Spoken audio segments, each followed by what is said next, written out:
This is what it's all about. The Matchday supplements in our hands. Feel the battle across the lands. Running on through blood and tears. We won't stop despite our fears.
Well, we're all here for the big London derby as Spurs visit West Ham on Stratford's London Stadium for a massive match that will have everybody talking. The first game away from West Ham for Mohammed Kudus since he made a switch from West Ham directly to Spurs, and Xavi Simons, who made that big money transfer from RB Leipzig to Spurs alongside Kolo Muani. Will they start today?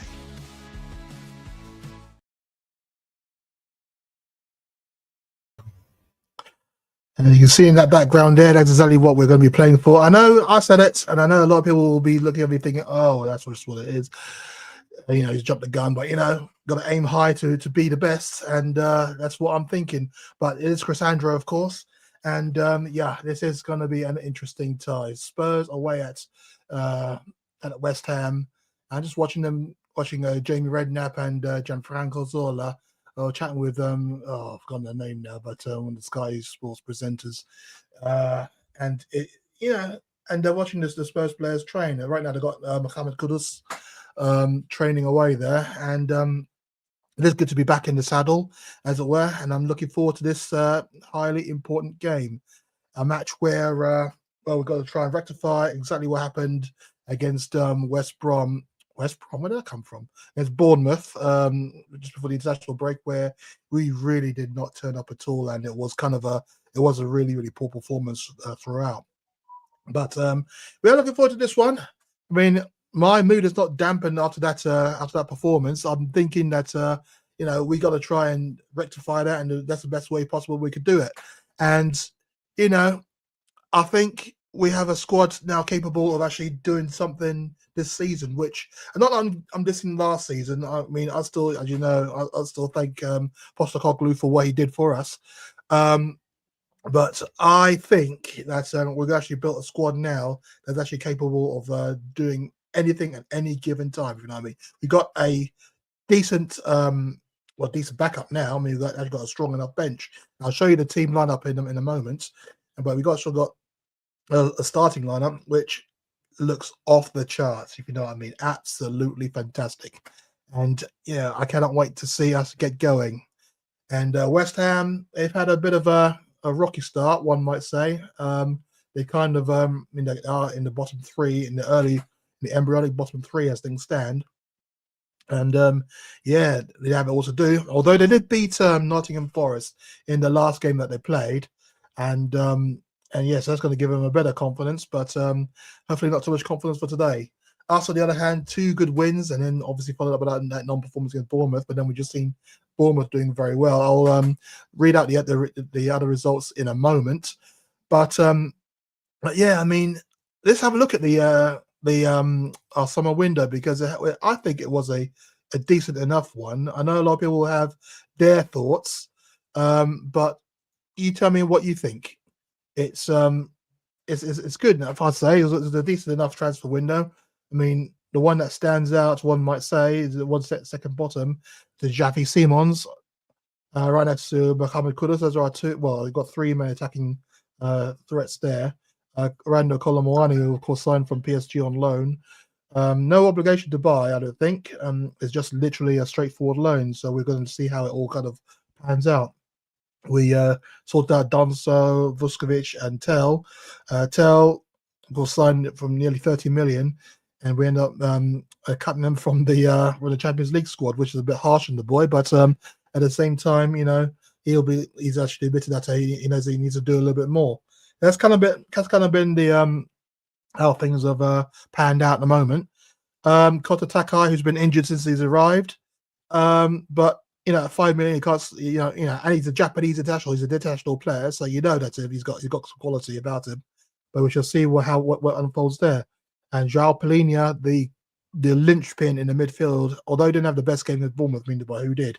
He is going to be an important player for us, especially going forward. And yeah, Xavi Simons. I mean, we stole him from Chelsea just the same way that we stole Kudus from Chelsea. And you kind of think, okay, now we got these kind of players. Let's go and show what we can do to show what we could do this season. And I actually do think that we will do quite well this season. It is. I mean, it's just 15 minutes before kickoff, and it did show the players warming up. Bit of a story about me wondering why I'm not there. I did say I was going to go, and it is a very, very annoying story. Very annoying story. I did get a ticket, but on the way back from the last game, I think it was against Bournemouth, I lost my wallet. Lost my wallet on the train back, and I ended up having to cancel everything, cancel all my cards and whatnot, this and the other. I put because I got a card where they actually give you the card number before the card arrives, so things that get messed up. I put the card details in the Spurs website, and into the everything I needed to do there. But it seemed like it was too late for Spurs. It looks like they just ignored that. And then the annoying thing was, it didn't even call me. Usually back in the day, that Spurs usually used to call you, didn't they, to let you know that the card didn't work. Will you still want the ticket? But they didn't even do that. So the first I knew about it was last night, when I was wondering why I didn't receive an email saying that I hadn't actually didn't actually receive an email saying here's your digital ticket or whatnot. And then I looked at the Spurs website, and then I see that they retracted the point that they gave me for the game. So a little bit of digging, and they found out that they didn't actually take the money. So that's why I'm here. That's why I'm doing the watch along here, and it's peak, but it's all good. I want to do the watch along because I think that we are going to do some business today, and I wanted to be there to document it. And yeah, having said that, this is the team lineup. They're showing Graham Potter on the screen, who's under a bit of pressure, and so yeah, he's got under a little bit of pressure right now. But we shall see what happens. But this is the team lineup, and as you can see, the Spurs lineup looks like this, and it is going to be absolutely. Look at that. I mean, Tel starts up front. The looks of it. So basically, let's have a look at it in greater detail. So Vicario, of course, will start in goal, as he is our number one. And then this is where we. Oh, by the way, our under 18s beat West Ham 5-0 at theirs. So looking for a very similar scoreline. Very similar scoreline. But anyway, the team lineup as it stands. This is the Spurs one. Now, it looks like we're going to be playing a 4-3-3, and that looks good to me actually. So you got Spence at left back, with Parra at right back, Fondofen and Romero, Paulinho in the middle, alongside Sarr, who I think should get the nod, and Berval, which is interesting. So Rodri will be on the bench, and then up front, look at that, Martes Tell through the middle. Xavi Simons will play on the left straight, and then he'll cut inside, of course. And Mohammed Kudus, he is going to be on the right. So that is a fearful front line. And Tell, he's going to get the opportunity now to try and show why he should be in the Champions League squad. West Ham, on the other hand, well, they got Hermanson in goal. Juve, Kilman, Mavropanos, and Carl Walker-Peters as a back line. They're playing a 4-2-3-1. Ward-Prowse would be sitting alongside Fernandes. That's Mateus Fernandes. Jared Bowen is the captain for West Ham, alongside Souček and Somerville. There's a bit of attacking down the left side there. And Lucas Paquetá, who I didn't actually know was a forward or striker, he's going to be playing up front. So an interesting lineup there for West Ham there. And but I'm just more intrigued by our lineup because it looks good. It looks good, and I'm happy with that front three there of Mohammed Kudus, Matis Tell, and Xavi Simons. It's only his debut for today, and I mean, we did buy him, from the clutches of West Ham, for the clutches of Chelsea, and yeah, I've been kind of like enjoyed watching him, especially for the Netherlands. Whenever he turns up for them, and of course you'll remember when Netherlands and England played in the Euros. He's the one who scored the goal which put Netherlands 1-0 up. So we have seen him up close and personal. We'll be joined by Shuban, by the way. He's just running some errands. He'll probably be with us before kickoff, hopefully anyway. But yeah, Xavi Simons is an attacking threat who I am very, very proud that we have got, and I didn't actually think it would be a player that we would ever get. Not to say that we don't have the stature or whatnot, but I'm just thinking that he was nailed on for Chelsea. He was literally nailed on for Chelsea, and Chelsea dillied and dallied. We just took him from their hands. 51 million he cost, and he's going to show that he's worth every bit of money. I mean, just having a look at the West Ham lineup again, and apart from Summerfield and Jared Bowen, a player who I respect a lot, they got Souček going forward, and then Lucas Paquetá. I mean, like I said, I didn't actually know that Paquetá was a striker. Intriguing to see how he played, but with our defenders, with the way that Romero likes to get up close to people, and obviously there's a big Brazil versus Argentina clash there. I imagine that, well, I like to think that he's going to pocket him quite well, but we shall see. But West Ham, I mean, they come at us in the bottom three, and in mixed form. I mean, their last game was a 3-0 victory against Nottingham Forest, so you have to say that. But then again, we just seen how Nottingham Forest were beaten badly by Arsenal. That was Postecoglou's first game, of course. So maybe we can't draw too many. You can't draw too many kind of like conclusions from that. But it was a very good performance from them. So I had to take that into account, and to keep a clean sheet against Forest as well. No mean feat, especially with Chris Woods on in such good form. But let me have a look at tell you the other results in case you didn't know. I mean, that Forest game against Arsenal was 3-0 at the start of the day. That was at lunchtime today. Other results: Bournemouth 2, Brighton 1. So Bournemouth continuing their good form. Goals from Scott and Semenyo, a penalty from him, and by all accounts, that penalty should never have been a penalty. And Mitoma scoring the equaliser for Brighton, so they account themselves unlucky to have lost that game. Other game there: Crystal Palace 0, Sunderland 0. Palace are proving really, really hard to score against, but at the same time, they are kind of finding it very hard to score goals. I'd say that they've scored 4 goals so far, but they have only won 1 game and drawn the other 3. We've scored a goal a game at the moment. They're currently lying in 8th place in the embryonic league. Bournemouth up into 3rd. My God, if we win, if we win when we score 4 goals or 5 goals, we go top of the league. So that's an incentive. Other score there: Everton 0, Aston Villa 0. So Jack Grealish playing against his former side, but he couldn't really break them down. And that's a 0-0 draw there. Fulham 1, Leeds 0. I was watching this one earlier, and I was unlucky there for Fulham. I think they probably deserved to win, but they scored with a last-second own goal, and that was an own goal from Goodmanson. It was crazy. It was crazy.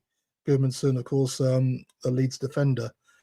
So Leeds unlucky in that one. You know, they could have easily pulled one back because he'd have got the point there, but very unlucky. Newcastle United 1, Wolverhampton Wanderers 0. A goal from Voltamar, their replacement for Alexander Isak, and he's a good player. I mean, I quite like Voltamar. I mean, the way that people are saying that Isak is probably irreplaceable. Voltamar has good feet, you know, great eye for goal, and great presence up front as well as the quick feet. Very skillful too. Like you know, these new lineup of German strikers that are coming out that are a bit more mobile than, you know, the way we used to remember them when we were kids. Well, when I was a kid, where they were just like big, blocky, and just very, very immobile for the most part. But these new kind of players that Germany are producing fantastic players. And then you got that. Is that his first goal for Newcastle? I think it probably is. I think that was his debut actually. And then so that was the final scores there. So currently, most teams have played 3 or 4 games. Arsenal top on goal difference from Liverpool, played a game less. Bournemouth up to 3rd, as I was saying, and then Chelsea, who played a game less, they're in 4th. Everton up into 5th, following their draw with Sunderland flying high. They're currently in 6th spot. Spurs currently in 7th, but like I said, a very good win, and we could find themselves top of the league if we win by 4 goals. So I think if we win by 5 goals, we go top of the league. But if not, a win keeps us in amongst the pack. Palace 8th, Newcastle are 9th. That was their first win of the campaign. That 1-0 win against Wolves. They're showing the Bournemouth players there flying quite high at the moment. They're doing very well. There was no shame to lose to them, really. I mean, but we obviously could have done a little bit better. Fulham up into 10th, following their last gasp victory. Bottom off the table, Manchester United currently occupying 11th spot. Brighton are 12th.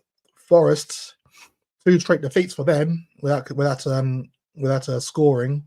Both 3-0 defeats as well, so they are having a bit of a time. Sorry. Leeds lying 14th. Manchester City down to 15th. The long may continue. Not sure who they're playing next. Let me have a look. It's the Manchester Derby, of course it is. Yeah. So Manchester City, we're playing Manchester United tomorrow, so that's going to be a big game. Burnley 16th. Brentford lying 17th. 1 win and 3. West Ham currently 18th, as we said before.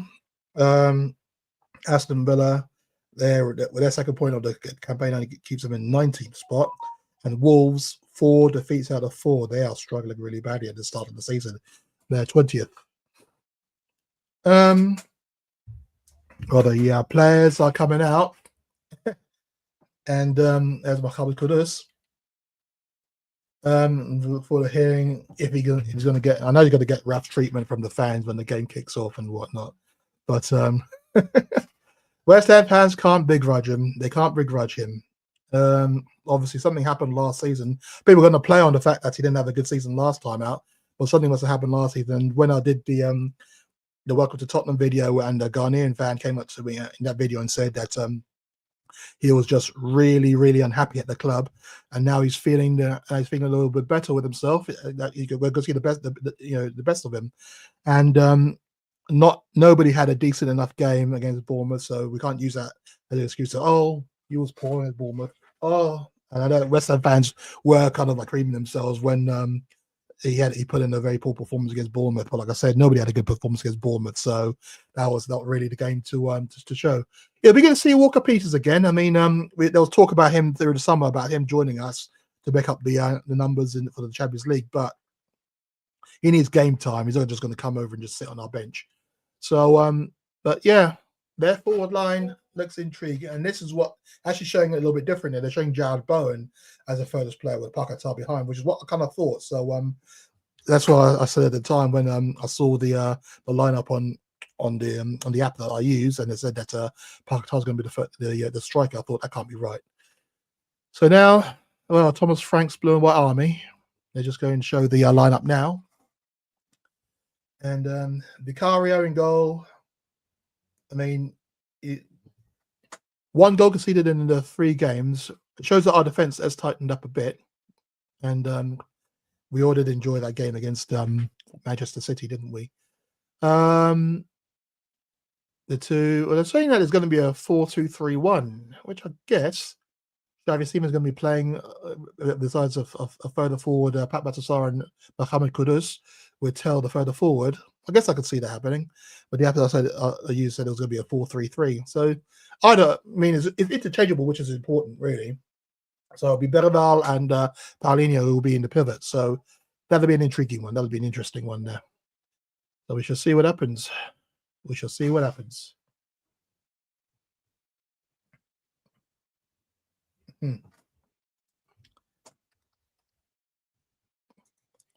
Well, showing Crescencio Somerville,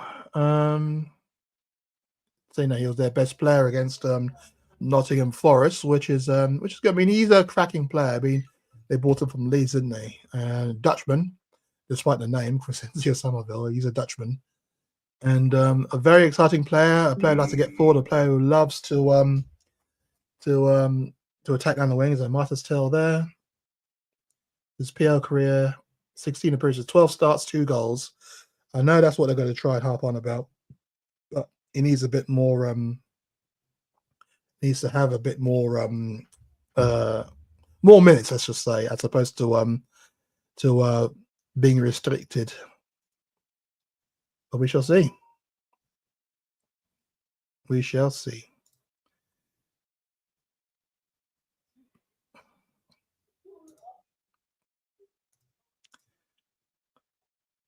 Okay, so we'll be supposed to kick off.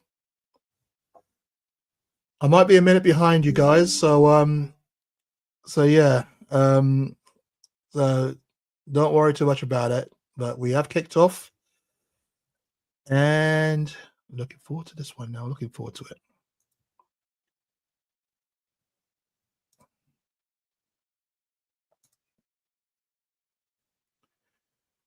Well.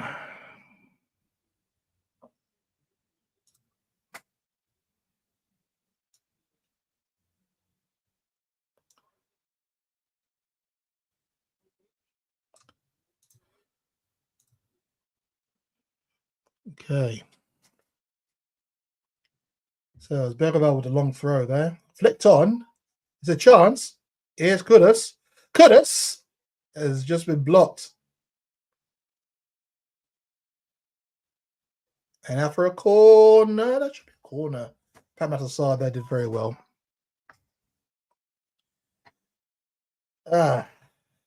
So, yep. Kudus, £55 million buy from West Ham in July. And I don't know if it's copium or not, but the way the West Ham fans were kind of desperate to let everybody know who could hear them that he's going to have a poor performance. You know, he's going to be that he's just going to down tools. Couldn't be further from the truth. I know that. They know that.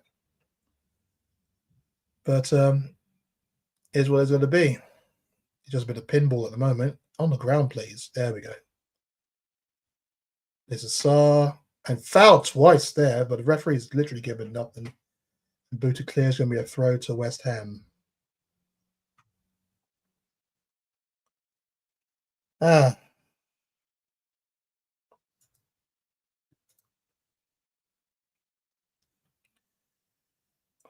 It's given away, and this is Kudus. Lovely bit of skill by Kudus. and is out for a throw. You know, good football. Good football there.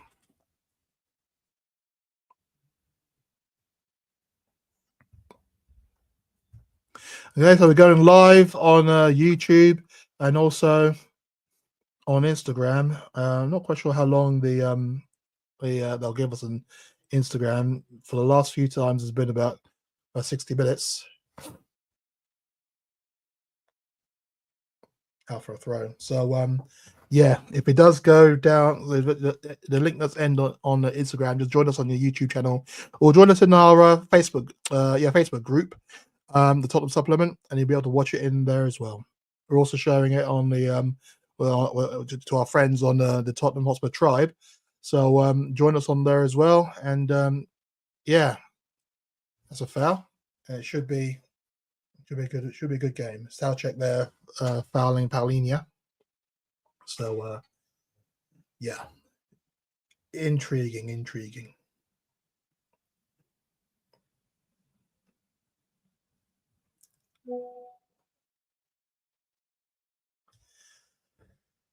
There's Van der Ven. Interesting pass. Not quite sure to who. Okay. Out for a throw. This is what we want to see. Put the pressure on, and then make them play backwards, and that's what we're doing. Spence now with a throw.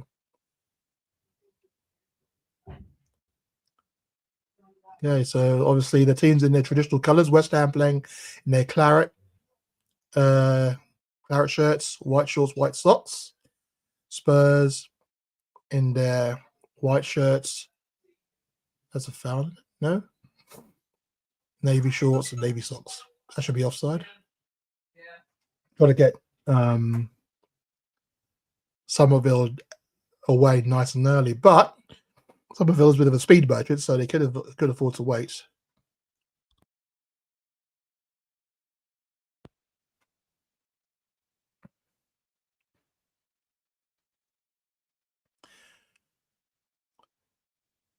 Okay, deep ball there by Van der Ven, and this is Simons. That's too much for him.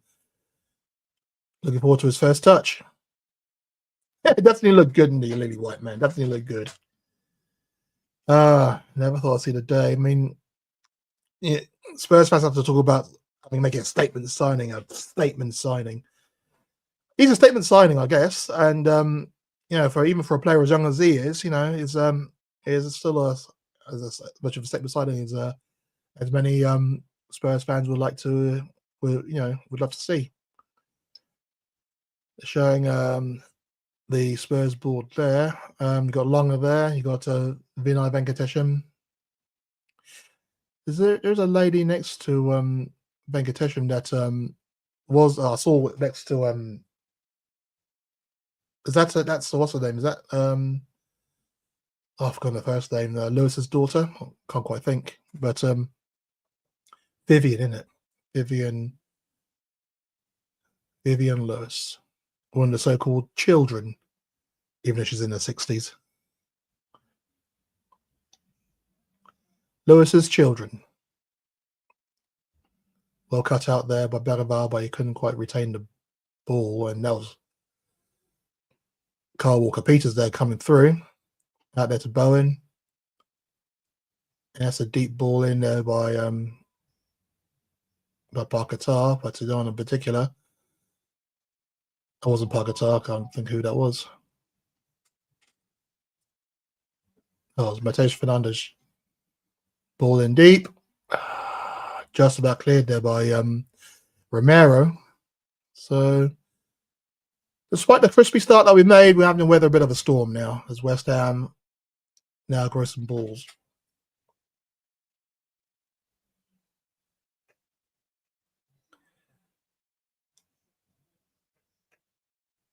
Oh, almost given away that was so trick. And Somerville getting the 1-2 back. Oh, he's sold. Poro there. Ball comes in deep, but it's way too deep. Well, for a goal kick. That's all right. Just had to weather a bit of a storm. We knew that we had to weather a bit of a storm at some point. West Ham are not as bad as our position suggests. So yes, as I was saying, I should be at the game, but because I lost my wallet on the way back from the Bournemouth game, it well played. I could have. I lost my wallet. Good ball.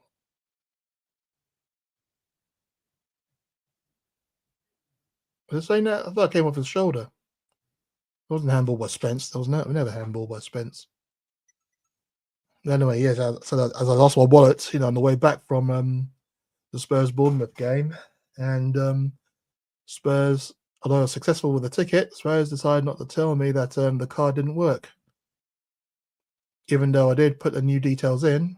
Good flick. It is Simons. Let's see him spread now. Good play by Simons.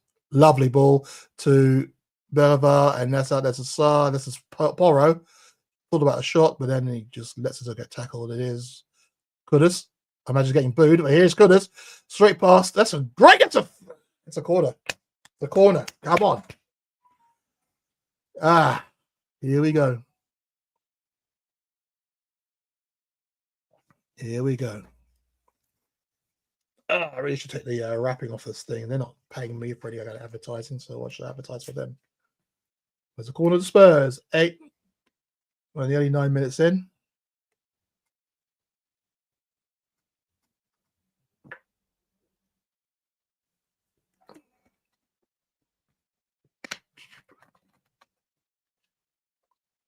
Well, the ball comes in. Just out there. It's cleared. Here's Simons. Plays the back there to Spence. Lead back to the keeper. It's good. We'll just see us keeping hold of the ball instead of just trying the stupid Hollywood ball that could see us lose it.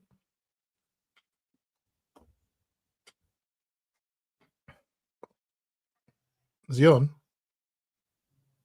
I think he is. It's Kudus. Good play, Kudus. Oh, still got it. Ball in. Oh. And now you're giving offside. I had a feeling that Kudus might have been offside in that first phase. Hey. Or maybe they don't actually. I mean, what's the point of the linesman now? They don't actually flag for offside when they know it's offside. I mean, like I said, someone could get seriously injured there. If the defending team think that they are in danger of conceding a goal at that point, one bad challenge and there you go. It's crazy. Hello there, Angel. Good friend of the channel there. Good to see you again, my love. Yeah, come on, you Spurs. Let's do this. Let's put West Ham back in their box. Let's do it. Let's sort it. Like I said, I mean, it's all the I didn't do a lot of watch along for that, but so it's all the under 18s playing West Ham earlier today, and they absolutely put them to the sword, winning 5-0. Something similar would do me right now. I would love to see that. Of course, West Ham did lose 5-1 to Chelsea here, and this somehow finds his way to Spence, who's fresh from his debut for England, of course. Oh, sod off, ref. Anyway.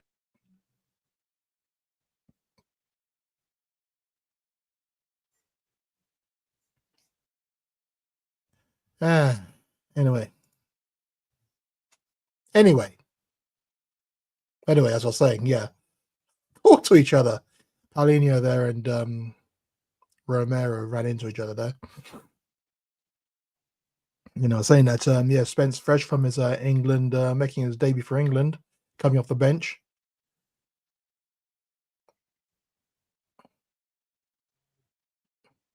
It's back to Romero now.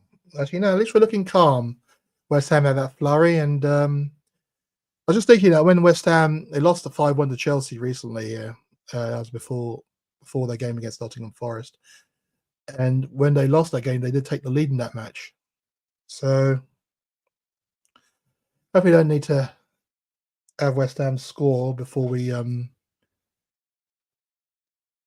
get ourselves into gear. But we're already playing a lot better than we did against Bournemouth. Paulinho tried a little dink ball there, didn't quite work out.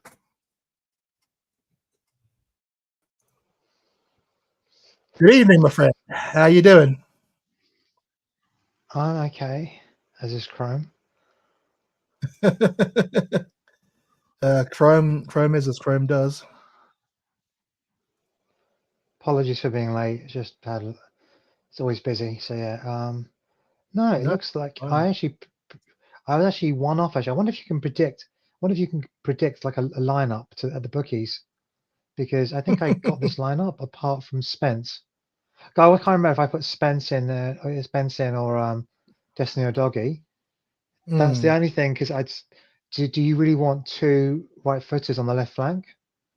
But you know, we've seen how good Spence has been against whatchamacallit, Mo Salah. He's been very good against I forgot his name now. Because drive me insane now. But hmm. yeah, Who's we've he seen play how for? good Spence. Yeah, was it bring me your no Spence? He said like bring me your winger. Do you know what I'm saying? He's been very good Yeah, at yeah. saying that kind of stuff. Oh, that was who's that? Yeah, Must have been against Man City, wasn't it? I think he said that. yeah. And like I We said, I are mean, playing some good. we're not Carry on. we are playing it, but it's just literally, it's just that little bit of composure, that little bit of final bit of composure, and that final ball. It's That should have been just a foul, but I think didn't why give it. not there? Mm, Well, the referee, yeah, the referee's going to go. Oh, that's beautiful bit. Oh, they could have had a very good chance there. Paqueta. That okay, that's the it's thing. coming up Bowen now, is. and it's put it wide. Yeah, yeah. So I'm just slightly behind you now. But yeah, that was yeah, unlucky. Well, not unlucky. I mean, I was just Unlucky. Well, it is his weaker foot, but I just want to know. Yeah, to be fair, you've seen, Porro stands him up very, very well. So, he mm, keeps it, but we're just not, now see Simmons. This is this place he wants to be at. Now, because, hmm oh, it's just behind him. Because the thing is, he hasn't played. At the end of the day, that's one of there's one thing. I'm very glad we got in Javi Simmons. I am. But the problem is, he's only mm, had, what, at most 3 days to get yeah. that sense of understanding and timing. So he played that passing behind Bergval. So because right now that understanding of like I'm going to be here, you go here, that coordination in Oh terms of Jesus. movements, it's just not there. Mm, yeah, I hear you.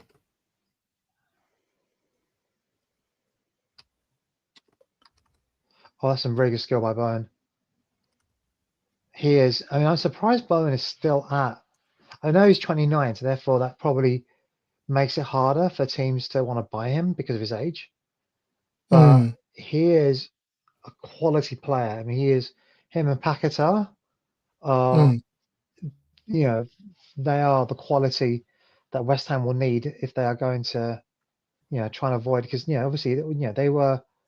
I know they played Nuno's Forest and got a 3-0 there, and that's what kind of. I mm. don't know if that sank Nuno or not, but probably didn't help his it didn't help his cause, I guess. But Yeah, no, I think no, it's more to do with the fact that he was very, very vocal, did the Conte thing, but the very, very quiet way.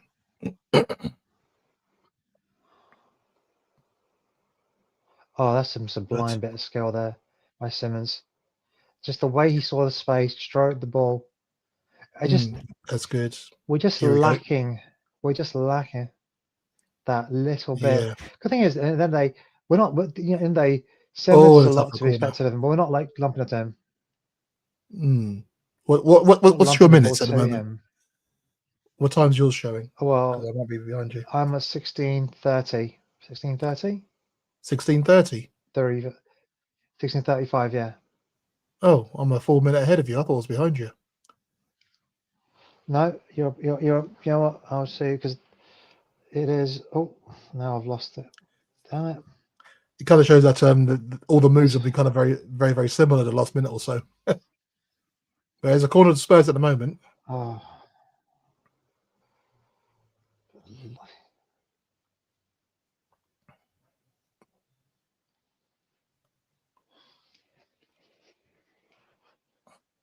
Okay. Oh, the joys of internet TV. Good old You telling me? TNT. Get it! Come on! Romero with a fantastic header, and the referee has given a bloody foul. How? Where's the foul? Well, hopefully the VAR will overlook it. That's what VAR is there for, right? Better be. The referee saying that someone was being held, but it was literally Carl Capita's holding him. What is going on? Carl Capita holds him. Romero just got levers him off. That's not a foul on Romero, but by Romero. No, Yeah, ref, that's you got that's this what wrong. are they going to go to VAR though? They better go to VAR. Oh, ref. But VAR, I saw what happened against Bournemouth, the Brighton Bournemouth game. Bournemouth got a penalty that should never have been. Went to VAR, and VAR upheld it. There was no challenge. There was literally no touch. It's given. No, it's given it. Oh, VAR just, VAR backed him up. Pussy holes. Well, yeah, it is what it is. You might see it in a VAR minute. giveth, VAR taketh away. You'll see in a minute. And you tell me where the foul was. Literally was Paul Capita's holding onto Romero. Romero just levers him away, and Capita's falls to the ground. That is not a foul. The referee, That's what I'm saying. Dick. That's what I'm saying. That's what I'm saying. I don't know. Do you know what? I think maybe. Do you know what? If there's anything I can say that maybe Van de Ven kind of pushes Carl Walker-Peters off him, and therefore the foul isn't by Romero, it's by Van de Ven. That's why I'm not saying that's correct. I'm just saying that's what I think it could be for. So the foul isn't by Romero, the foul is actually by Van de Ven. But if you see Van de Ven, he's being held as well. Exactly. Who is the referee in this game anyway? I'll give you that information. The referee is, as West Ham come forward and cleared, should be, and is out for a West Ham corner. Okay.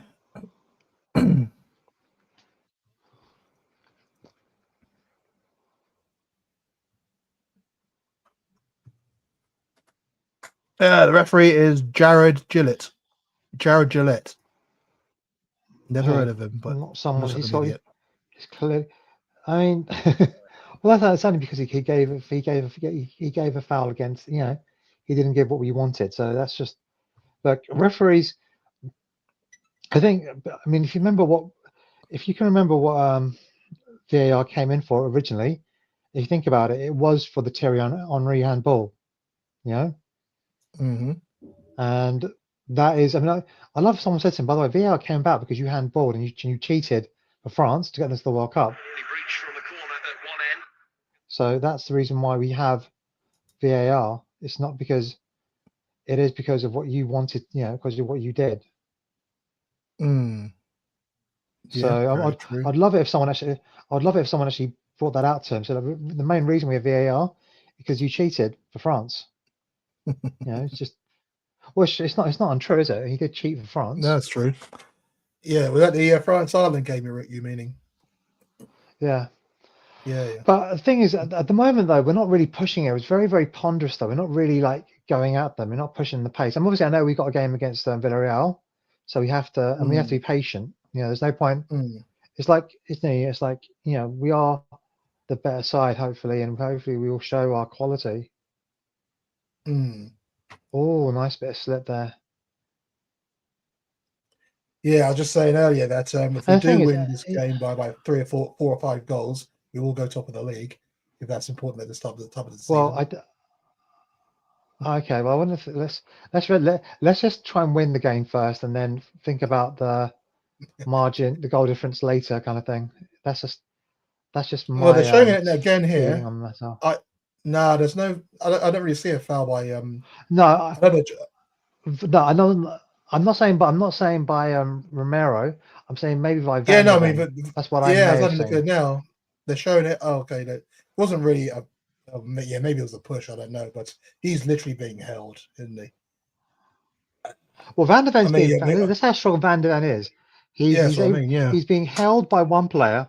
He's been held by one player as he manages to push another player off Romero. That is just how that is just how tonk he is. Sorry, my internet's being really screwy at the moment. It's messing things up a little bit. Good old internet. It's always doing the job. It's okay. job, isn't it? Don't do that there, and that's a poor clearance in the end by Sarr. West Ham coming forward again, and that's get up, Paquetá, you diving. Excuse me. Jeez, West Ham.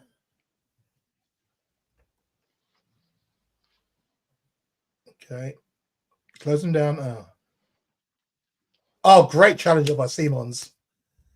I mean, he hasn't seen a lot of the ball, but his tracking back has been very, very good so far. I mean, that's what I want to see. I think we have to get time to settle in. Martel's down injured. He was fouled badly earlier in about a couple of minutes ago, and the referee didn't give a free kick. It looks like he's still. Mattistel's playing up front, isn't he? Mattistel's playing up front. Yeah. This is his big chance. Really, Richarlison on the bench. Can't remember. He is. Just seen him warming up. I think the thing is Richarlison though, because he flew back from Brazil, and therefore obviously he's going to be.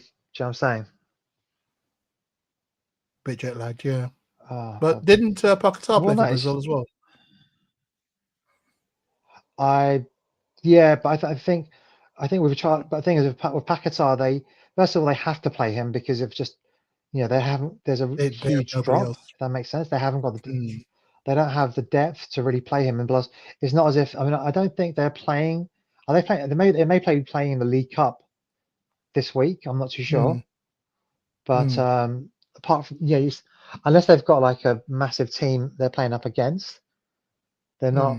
Do you know what I'm saying? They can afford to rest him. Whereas, I don't. With Richarlison, it is a much harder test, really. Yeah, no, that's fair enough. Yeah, I hear you. Okay, well, thanks for everyone joining us live here on our watch along. It's we're going live on YouTube and also on Instagram. I think we only get 60 minutes on Instagram, so if you're on Instagram and you're watching us there, you can join us on YouTube or go to our group on Facebook, the Tottenham Supplement group, and you can watch us on there as well. So it's so far at the moment, nearly 27 minutes into the game. There's West Ham 0 Spurs. We had the ball in the back of the net. Tell looks like he's hobbling though. Tell is actually hobbling. He is. Tell looks like he's hobbling. Yeah, he was taken out about a good 5-6 minutes ago. It should have been a foul. Referee didn't give it. Could still have a better goal. That he does look. He's just unlucky a little bit ginger. Well, I think. I mean, I don't want to say give him the whole Wayne Routledge because obviously Simon's taken out there, but here's Spence trying to play it in, but Simons was just literally taken out there. But sorry, I interrupted you. Carry on. I think if you remember, like, say the Aaron Lennon, like Wayne Routledge thing that, I think Wayne Routledge, he was doing pretty well, and then he broke his ankle or fractured his ankle. He was out and that gave Aaron Lennon the chance, and that was it. And unfortunately, for injuries is nothing you can do anything about. I mean, like, I think remember West Ham had a very good player in Dean Ashton, had a great player in Dean Ashton. Then he got injured duty, and he never really recovered from that. Yeah, true. Say.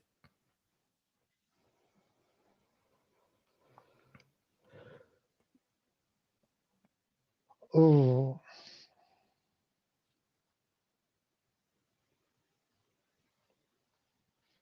To be fair to Simmons, though, yeah, he did get taken out, but it's not as if he said he didn't stay down thinking, "Oh my God, I'm dying." And, he actually got up with it. So I'm not saying he wasn't.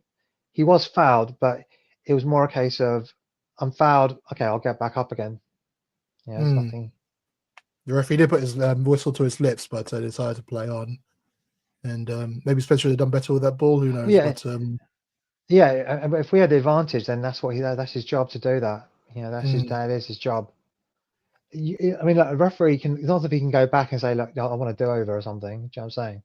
Yeah, true. From what I've seen so far, Seaman's has become quite an important part of the team already. The ball seems to be going straight through to him a lot.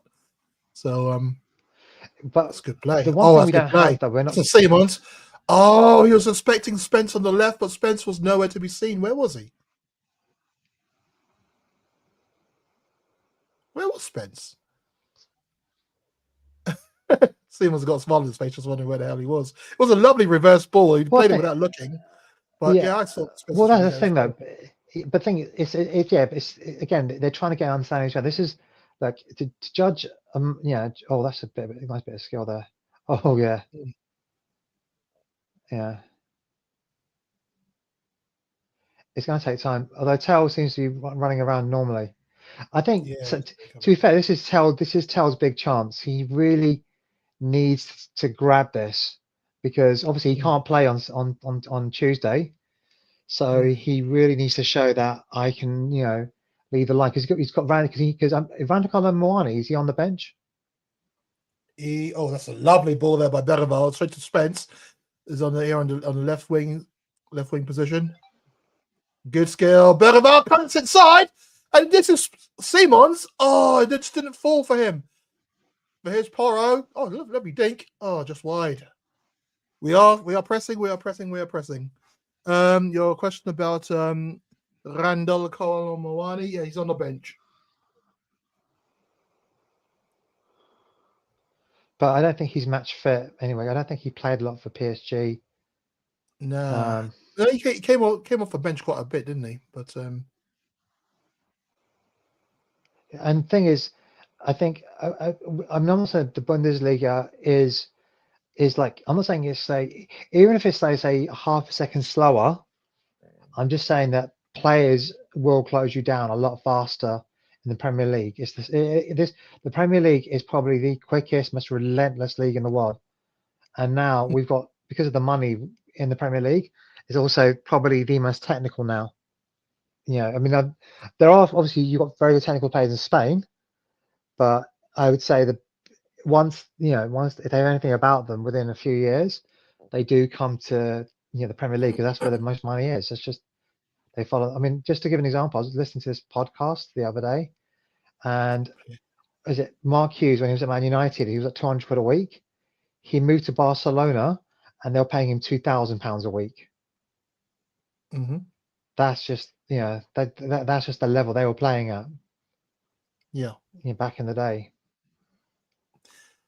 About 5 minutes ago, well, about a couple of minutes ago, just seen Martis Tell running, pressing everybody, and literally he was the only person doing it at one point. And then he got literally irate when the ball was passed to him. There was no support whatsoever. Shows that he's really up for it. He is really up for it there, Tell. And we just got a corner there. Spencer's he's just been challenged. Yeah. Thing is, though, it's the thing that it's the job of the lone striker to be making those runs consistently and constantly, and that's what he has to do.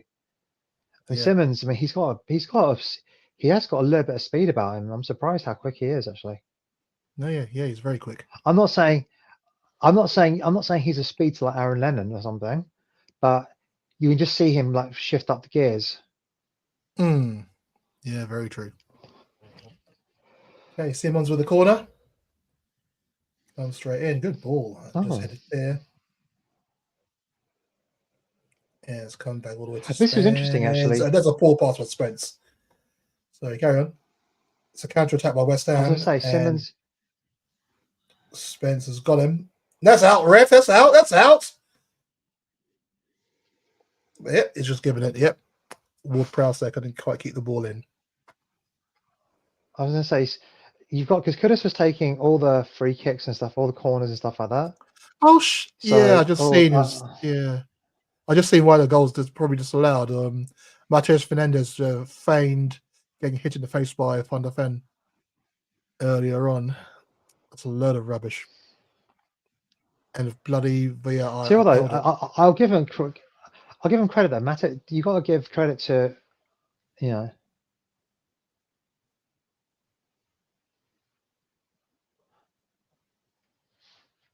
Oh, well I done, love how Kudus. he's. That's a corner.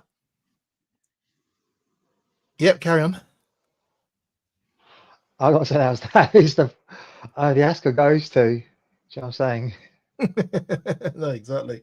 You just seen it, yeah. Crazy.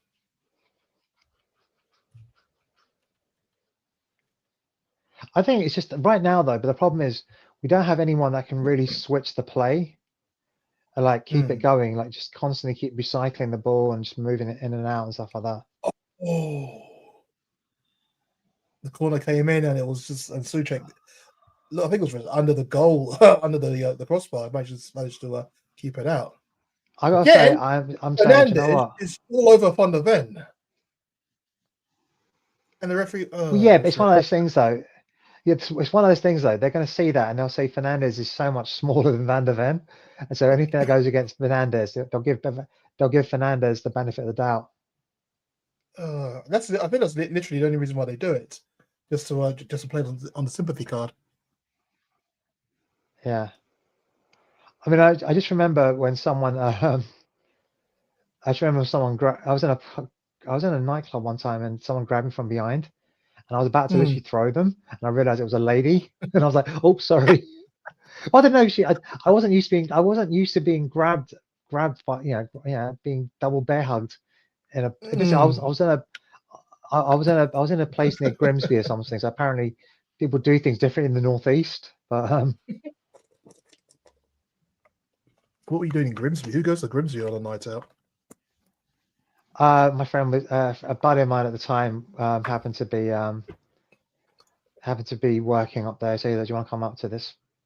We're going out. Okay. I'm going to go up there. Do you fancy going up there? I'm like, yeah, sure, why not? I'm not doing Good anything. deep ball. Okay, this is Saar. Plays inside the Simons. Good cross by Simons. Just over the head of Kudus there. But once again, Fernandes all over Van der Ven there. And that is definitely a tactic. Yeah, but you have to play. You have to play. You know, you have to shithouse it a little bit. And they are doing a level best of shithouse.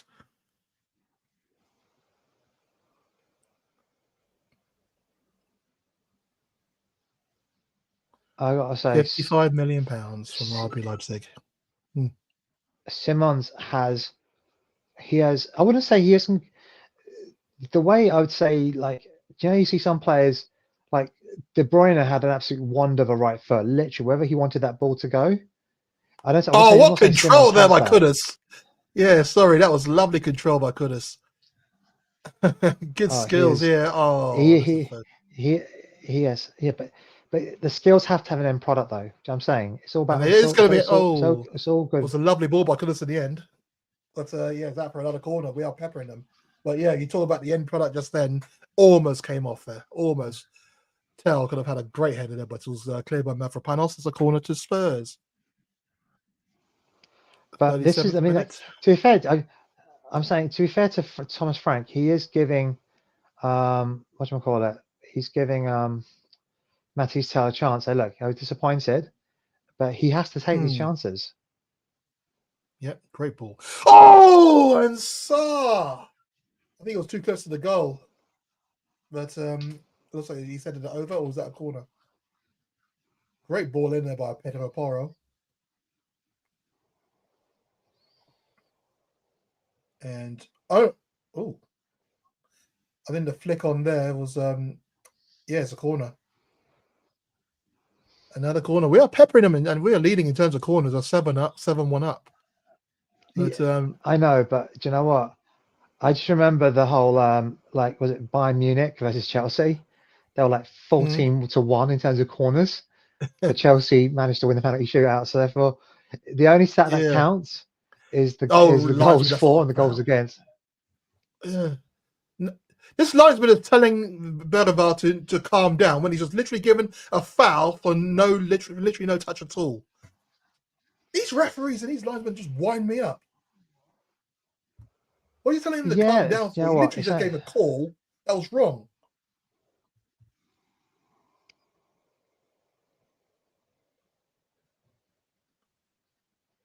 Frank's looking at the replay as well, and he's kind of got a grin on his face.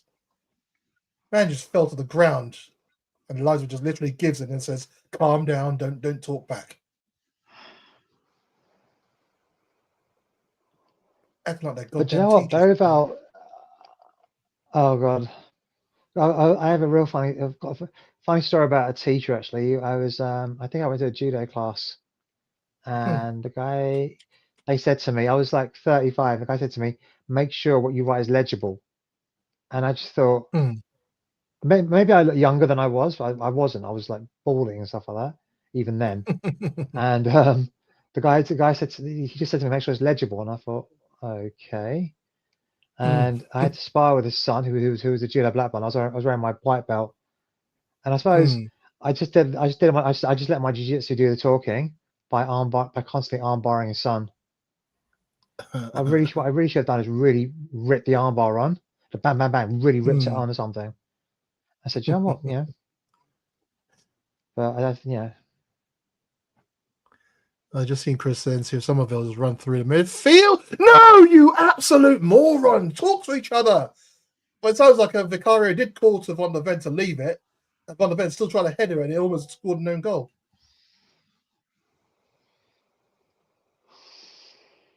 Well, I didn't score it. so I Almost said goal, you have just to, flicked it away, and it came off Romero into Vicario's hands. He had no reason to be this nervous so at I'm the saying back, man. We got it in control. no, but like I said, I gotta say this is oh.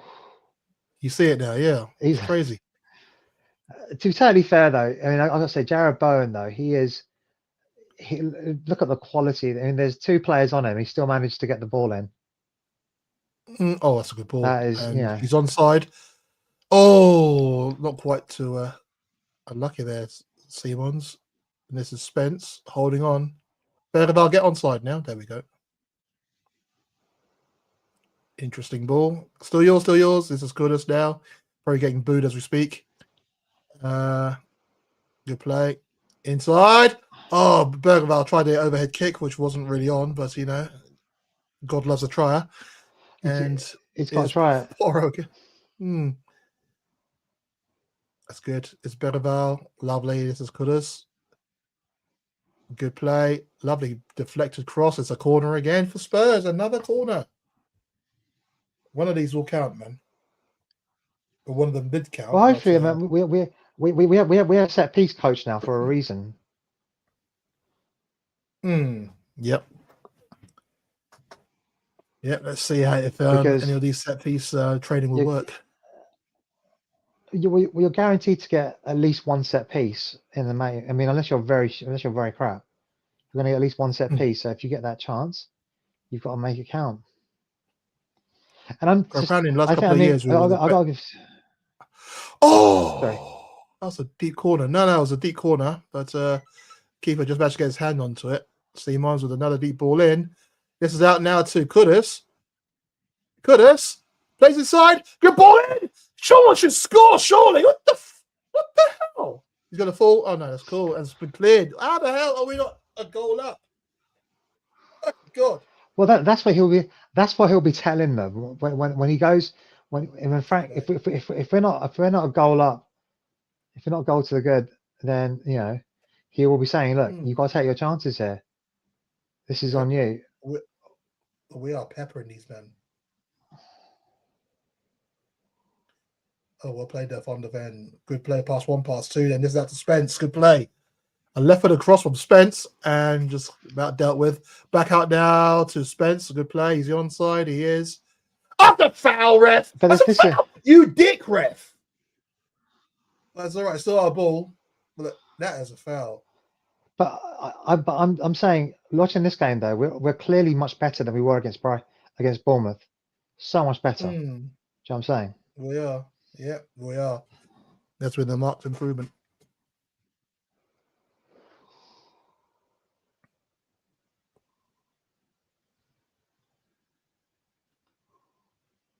But then again, not quite sure how much of that was Bournemouth were Oh, brilliant or we were bad. But maybe a mix of both. oh, that's the thing. You just You can only. I mm, think.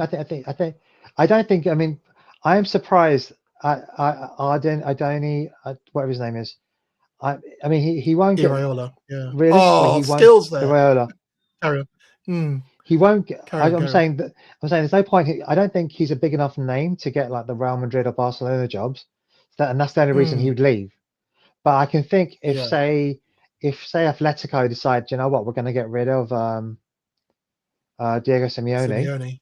then I can't. Yeah, because apparently they are saying, look, he's been there what 11 years, and he just Longer than that, isn't hasn't. it? You know, well, maybe 11, 12. I don't know how long, but he's been there for a long time, and maybe it's time for him to, you know, because if it's for 12 years to be manager in La Liga for that long, Because I know of, it's you isn't know, it? it's I can't think of any manager that's stayed that long in his position, and Yeah. Oh, Somerville getting crunched there by Romero. Was that by Porro?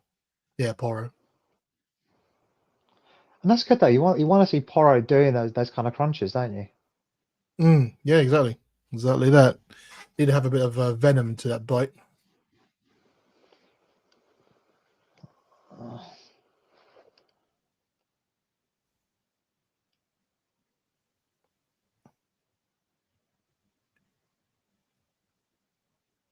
Okay. Simons is tracking Carl Walker-Peters here. Good block I there must say, by Spence. I am liking these new Spurs shirts with the crest in the middle. There's something. Oh, yes. It's something really nice about. I mean, Someone's just gonna highlight it. It is, yeah. It's almost like a throwback in a way, but to like the early 80s. I quite like it. I suppose if it wasn't for these dark patches on the shoulders, it would be like an 80s kit. Well, 2 minutes of injury time, and we are wondering how the hell it's still 0-0. no, I'm not. We have been the better side. I'm not saying we haven't, but West Ham, they've had their. I wouldn't say they had that very good chance with Paqueta, but the skill. I mean, this. Oh, unlucky. Seeing that Seaman, yeah, definitely think. I mean, Xavi Siemens, he's gonna grow into this game. He's obviously like this is the first time he's played properly with his teammates. He hasn't had a friendly or anything to get those minutes up. Do you know what I'm saying? So, but he's showing real quality, and it's kind of annoying, really. I feel bad for Brennan Johnson, but Brennan Johnson basically gets slated, but he just hasn't got that level of close control and technique that someone like Xavi Siemens, who's obviously from La Masia, is going to have. I mean, it's just Yeah. impossible for players to have. I mean, and plus, I mean, this is, I mean, I think Xavi Siemens, if memory serves, I think his dad's Spanish or his dad's like Dutch or whatever. He's got a Yeah, mixture that's within him, Dutch. but he speaks like dad's Dutch I and think whatever. I think I think but both parents are he's got Dutch. that. Both parents are Dutch Surinamese or something, but he has really got this. Really, I mean, the Oh, that's level a of quality foul. he's got. That should be a book to Paquetá. Went straight to the back of Spence there. I'm sure. I mean, I'm sure like Frank's gonna have a word at the half time or someone. Do you know what I'm saying?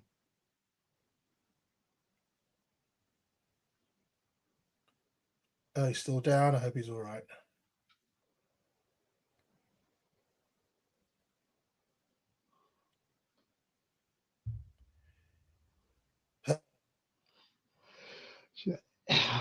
That's you know what. That is a bit of a kick on the ankle. It's not. It's not nice. It's not nice. It's more clumsy. It's not. I don't think it's deliberate, but he No, does. that wasn't deliberate, He does. but He does kick out and he just does catch him a little bit. Hmm. So I can see why he hasn't given the. Do you know what I'm saying? The booking. I don't think has he given any bookings out at all yet? In all No, fairness. no, he hasn't. He hasn't at all. Not yet. So I think the first booking will be like a Paul Scholes kind of thing, as in like What, he'll fans give of a challenge? booking. No, as in like he'll give like one of their players would do like 5 challenges which are terrible, and then but not without booking them, and then one of our players will get booked first. if that makes sense. As how it usually happens. Oh, Para, what an air shot that was. And it's half time. Well, how are we? How is it 0-0, man? Well, How look, I is it think 0-0? it'll be How are interesting. we? Well, I think it'll be interesting. So I think he'll give Matisse Tell another 10, 15 minutes, and then at half time, if he doesn't do it, he'll bring in Richarlison for about half an hour, because obviously Richarlison is like, I mean, that is a long ass journey all the way to Brazil. And the bus they've gone to Bolivia, but people don't realize about Bolivia is that Bolivia, you Play play at altitude. altitude. Mm. Yeah. And so that's going to be very taxing on you. So it is good player management by Thomas Frank. So yeah. Yeah. Well, it has been that's been a very, very interesting first half where yeah, we just kind of we've looked good. We've looked good, and bar the first, some season, the opening 5 minutes, and maybe another chance for Paquetá, we've largely dominated. And let's have a look at the at the stats as it as it pertains to B. If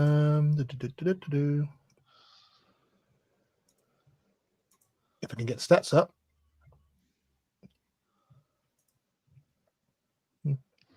But I don't know. I don't know if you saw the first bits of Xavi Simons, but so far, what do you make of him? And also of how he's working down the left hand side with Spurs. I think he's definitely a level up from Brown Johnson, just in his ability to use the ball, carry the ball, and everything else he does. He's definitely a level up on Brian Johnson. I don't think that would be unfair to say that. But ultimately, is he what's what I'm looking for? I think you have to give him at least 4 or 5 games for him to really come to the fore. If that makes sense. To show what he can do. I think he is a very talented young man, as we can see. But he can't do it by himself, nor is he going to have. Let's see, the other players have to show their mettle. I mean, I don't know. People say, "Oh, the Premier League." I remember. I think I told you this before, and I think the lesson still holds. I asked so Mickey Hazard what he felt about the fact that Ryan Mason had been sold. How did he feel? Because obviously he was very, very close to obviously brought Ryan to the club, and he was like, "That's just football." Football doesn't care. How long you've been there. Football doesn't care. Whatever. If you're an asset, if they can get good money for you, they'll get rid of you. If you're worth more to the club by staying, they'll keep you. If you're worth more to the club by going, they'll get rid. That is football. That's just the nature of this. Nature of the game. Same for Matty Self. Same for Matty Self. I mean, he wanted a chance. He said, "Look, I'm disappointed that I wasn't in that Champions League squad. Well, I've given you a chance in the Premier League. I've given you a start. It's up to you now to show that you are worth that." That's very true. That is, that's just the way it works. It's just not, I mean, I'm sure. Here's the thing, he will say, "Oh, I need to go and get rid of them." Well, there is no time. You're getting. He's getting paid. He's getting paid a shitload of money, and as harsh as that sounds, he's getting paid a shitload of money. It's up to him now. That's kind of what happens. You won't get given the time, and if you don't take your chances, guess what? Someone else will come along and take. I mean, that's why I'm very glad we brought around Colin Milani in, because if you think about it, Colin Milani is who he wanted ahead of Tell, but he chose Juventus, and obviously I think Matisse Tell, I think he was linked to United, didn't go to United in the end, but you can see that they wanted a player like him because they ended up signing, what was his name? Cunha and who I think Cunha's a much better player than Matchday right now. But I'm Mhm. saying Cunha is that kind of, that kind of playing off the right, yes, coming off the left. See what I'm saying? Onto your right foot. That is the kind Yeah, of player Cunha is. But obviously Cunha's had like so many opportunities at Wolves to really develop his timing, his understanding, that rhythm. Mm. You know. Well, you just got the stats on the screen now, and as you can see, dominated the ball, which no mean feat really. And Well, that's the thing. That's what the referee didn't say, because Fernandez pushes onto Van de Ven. Van de Ven is then pushed into Romero and thing, and that's what causes the foul. But the foul is actually caused by Fernandez. So, and to be fair, that is what VAR should be solving. And people will say, look, VAR. I mean, look, but if you look at it, we had 1 shot on goal. So for all our domination, okay, 1 shot on goal, is that well, really enough? well, 1 shot on target. 1 shot on And target, is that? yeah. And at the moment, we were talking about Tell. As you can scroll through our shots, none of the shots have been from Tell. And I suppose it's fine. He's just kind of working the channels as like being the kind of the focal guy. And yeah, I suppose it will be at a bit of a premium. So when he does get an effort, he has to try and take it as he has to try and take that chance. But in a game like this, where he's going to be the focal point, probably want to get the opportunities. He's probably going to more than likely make the chances for other people, isn't he? It is an unfortunate situation, I think. Well, anyway, I think what we're going to do now is we're going to have ourselves a little break. We're going to take 5 minutes out, and then we shall be back in time for the second half to start. And well, we shall see if there are going to be any changes made to the staff before half time. For the second half, and then we're going to try and see if we can get this victory, because we should be a goal up at the very least. The goal is disallowed, of course, but let's see if we can make that work. So yeah, don't hit that dial. We shall be back, and we shall see you very, very shortly. At the moment, halftime scoreline is West Ham 0, Spurs 0, and we'll be back with the second half.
Hello, welcome back. It's it's good. It's good. It's good. It doesn't feel too bad. It's not really disappointed. It's just a case of frustration more than anything. It's 0-0.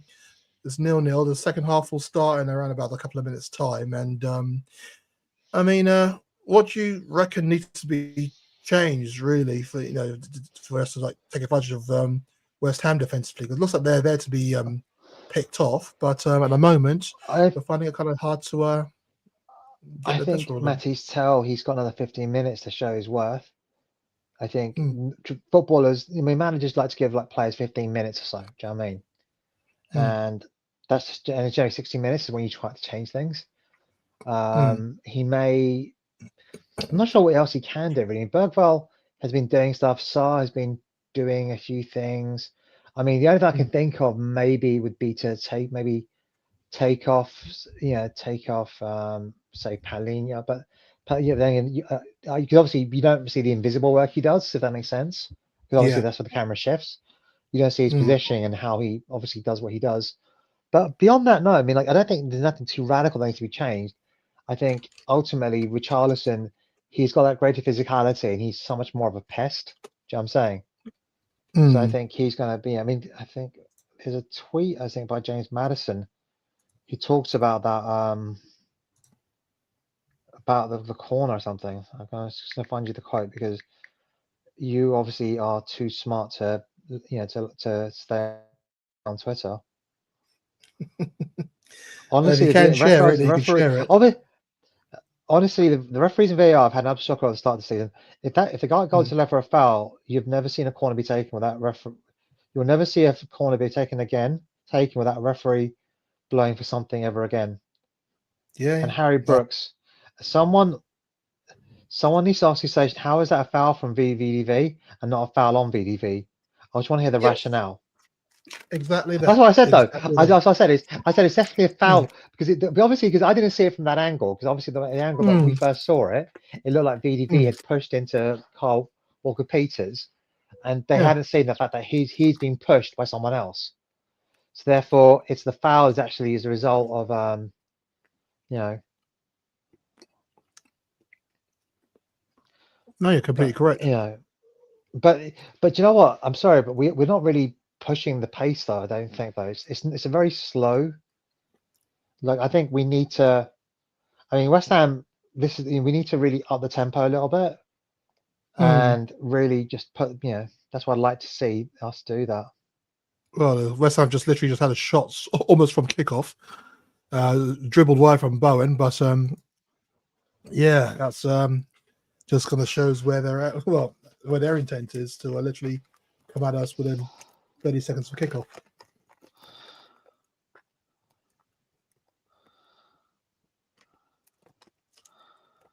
Can't see any changes, so that's not too bad. As you said, I imagine Tal's going to get 15 minutes. And that's the first thing he does is barge Selchuk out the way to allow Bergvall to take the ball on. Corner again. Those are corners worth thrashing them. Yeah, but corners are not the most important statistics. Mickey van der Ven pushed Carl Walker-Peters into the back, in fact, to be able to play the ball. Well, actually, what you don't know is that Mateus Fernandes was pushed Van der Ven. That's what. It wasn't that he was pushed. He was moved forward. It's not as if he pushed the ball. He was pushed into him. But it's like referees. It's not a very good look for them. And like, I mean, it is a very poor decision. But I said I didn't see it from the back. The referee should have that angle. Yeah, come on! What a ball there by! What a corner! What a corner by Simons! That's what we've been missing, man. Wait. I'm sorry. Do you know what? I can't celebrate anything because I'm waiting for VAR to fuck us over. Yeah, no, that's true, man. That's true. I hear that. Well, great header there by Sarr. I mean, how many goals did he score during the international break? He scored one against he scored the winner when he against DR Congo. So it's only got losing 2-0. He got back to 2-2. Where is the marking though? To go. Yeah. Where is the marking on Saar? It is absolutely. I'm sorry, I'm turning into Alan Hansen, so I don't think any of our younger viewers will actually know who Alan Hansen is. But that is a proper. That is a But like that's the thing. where the marking on that is just shocking, Yeah. shocking. But that's the thing. I mean, West Ham have been doing this all game. They've been like this. And this is why it's kind of frustrating, you know.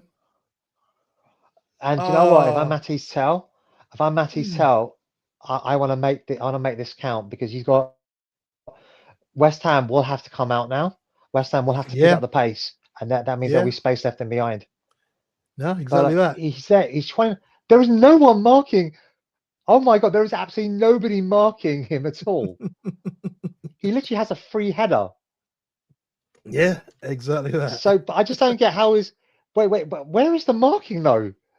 I'm not trying to. Oh my god, that is a very good set corner, but there is zero marking on that. I mean, I'm not even bad. If you admit that is a superb. I mean, it's a good header. I mean, he literally arches and really powers that in. But Yeah, it was a great header. that is shocking marking. That is absolutely Oh, shocking marking. oh, Bowen there just the car just about got down to Bowen's shot there. I think I don't know. You take a look at this when it comes up. I think the car should have done a lot better with this shot. But then again, our marking was kind of poor there. We just kind of like we were scared to touch him. There's like half-assed challenges in there. But I think the car should have done better with that.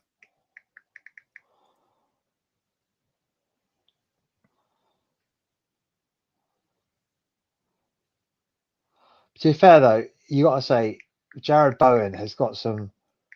All I'm noticing is Jared Bowen's got some ridiculously good feet. Look at the shifts players around him. He still managed to get a shot away. He just like if he gets into either corner, that's a goal. Oh, He just Simmons. can't. Oh, Simmons has Yeah. paid it through. And this is Tell, and look like Tell lost his speed halfway through. My God. But yeah, it's unfortunate. It was a lovely bit of control there by Simmons and a through ball to Tell, but I don't know whether it was just the defender put on the afterburners or yeah, I'll put it down to that because the way Tell lost his speed halfway through, that can't be right. It must have been the defender just literally going hell for leather at the very end.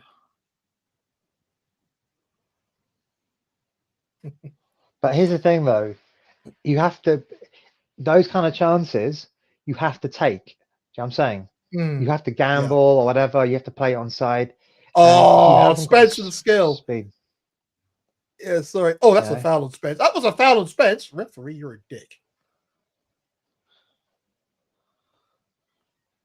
Do you know what I was gonna say? I reckon at the 16-minute mark, we're gonna see both Destiny and Doggy and Richarlison come on. I suppose for I wonder if you can bet on substitutes. I think certain players did try. Did he play for Italy? Did he play for he, Italy on against?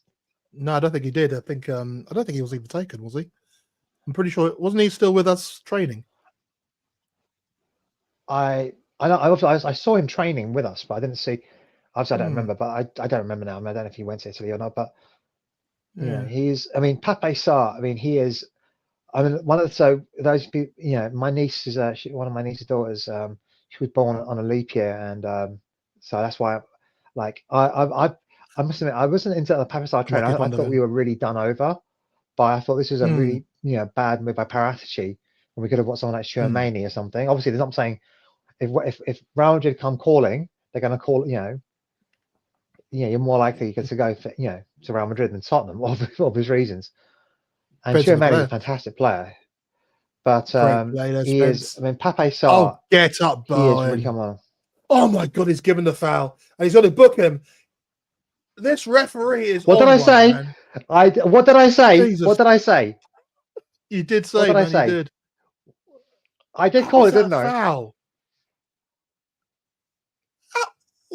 When you have a look at it, tell me, how is that a foul? Where did Spence foul him?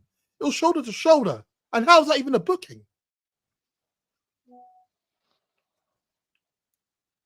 There's someone from the boys from our little group. I want to see who gets the ball first. I want to see who gets the ball first. But you know what? Though I can now see Spence coming off in 10 minutes because he's already on a booking. I'm gonna look at that. It's a coming together, but the way it is coming together, that's why I see it as. But the way Yeah. that literally Bowen has dived roll. Do you know what I mean? It's a cheap yellow, and I'm not. But at the end of the day, he's mugged them off there. Do you know what I'm saying? Oh, we're a bit zonal here. It's a deep ball, and the ball goes over from Mavropanos. Is it Mavropanos there with a header? No, it's not. It was I have no idea. But the important thing is it didn't result in a goal. Oh my! You know what shows? I haven't seen Umbro kits in years for some reason. I remember like, Umbro used to do. No, seriously, Umbro used to be Skillman. like the dominant. They were the dominant. You can see how bad West Ham are. They're like, I'm not. It's like it's either Nike or Under Armour. Do you know what I'm saying? Or Adidas or Puma. I mean, those are the dominant brands. Do you know what I'm saying? I think obviously West Ham. I think obviously Liverpool have this athletic wear or something. Whoever they are, I don't know. I can't remember who does Liverpool's. Not quite sure who they kits. are. Yeah. But I mean, Umbro is like is that having Hummel as your kit supplier now, or I don't know, Pony or something. Do you know what I'm saying? Well, I think West Ham did a Pony as well, didn't they? Oh, that's disgusting! That should be a booking! A red card! A straight red! Yes, exactly! Off you go, Soucek! That was disgusting. Off you go, then! Off you go! I don't know what Potter is complaining about. It's literally studs up on Palinia's shin. Oh, he's ripped his sock. He can't have any complaints. He literally has ripped his sock off. Oh, exactly. And he has a flipping nerve that to is complain. disgusting. That is disgusting. That is Jesus absolutely disgusting. Christ. And like they're having to like literally Van der Ven is like consoling him, but he's like, do you know what? He's like, he can't see it, but I've seen it. That is a nasty challenge. That studs up. If you go studs up that way, oh, exactly. How the hell he has the nerve to complain? I have no idea.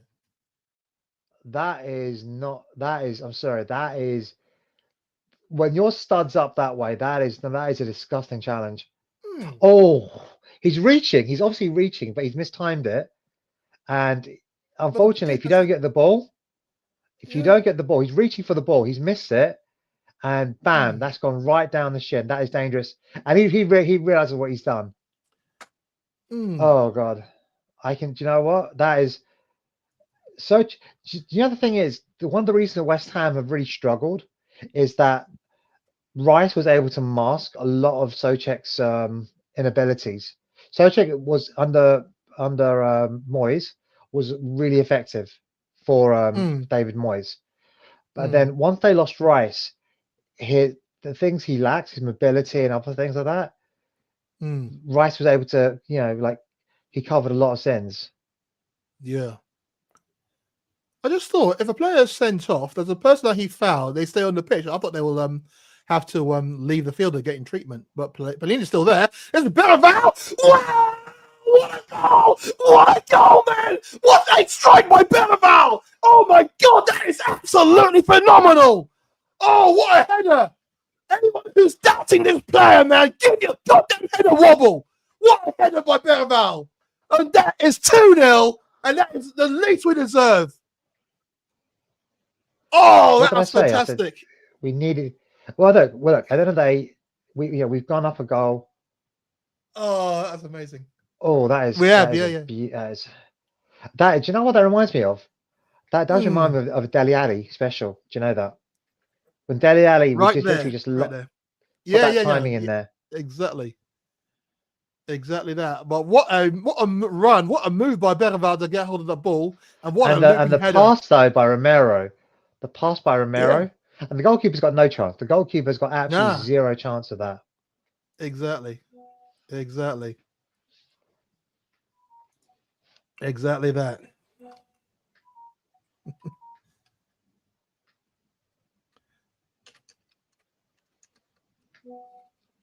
Oh wait, it's Taylor. Oh no, Tell. I thought Tell was offside, but he's not interfering with play. Tell is actually offside, but he's not interfering with play. He's okay. Don't do that. No, I'm just saying what I saw. Tell is Yeah, offside, but he's not interfering with yeah. play though. No, And no, that that, do you know was. what? I've got to say, do you know that header? Do you know it's not the same kind of header, but that Mm. does remind me of like a. Do you remember like Van Persie's when he lobbed the goalkeeper with his head? Oh, Spence. Yeah, carry on. Yeah, I know the one you mean. Yeah, for Man United. Yeah, when he played No, for no, Man United, I for should say. Holland, for Holland, When he lobbed the who? World Sorry. Cup. He did a header where he managed to lob the goalkeeper with his head. Did a just beautiful beautiful header. It's one of the best goals I've ever seen. Headed goals. I'm just saying the Okay. technique to do that is such a Hmm. difficult technique. Yeah. And do you know what? It's interesting now because do you know what? I think Potter's on borrowed time because there's no way. Like obviously when you're down 10 men, and then you go down a goal within about a minute or something. After Hmm. that, you're 2-0 down. It's going to be very hard. I mean, they have to come out. So either he has two Yeah. choices. Either he basically like takes the loss, and we just keep piling in, and eventually we'll get a third or fourth So goal. basically what you're saying But is that he has the choice of being either a who do we play? Who did we play? He has the choice of being an Andorra or a Serbia. That's pretty much what you're yeah, saying. yeah. But like if I'm I do think I do think it would be interesting to see how they play it now because I do think we can start to literally look towards that Tuesday game and start Look, managing our prepare yourself. minutes. I mean, like, yeah, I mean, Yeah, I wouldn't mind we've seeing got the like squad to do it now, haven't we? Kudus. So I wouldn't mind seeing like them taking off taking off Kudus, putting Brennan mm. Johnson down the right, and bringing what's his name, Destiny Doggy to go on the other side.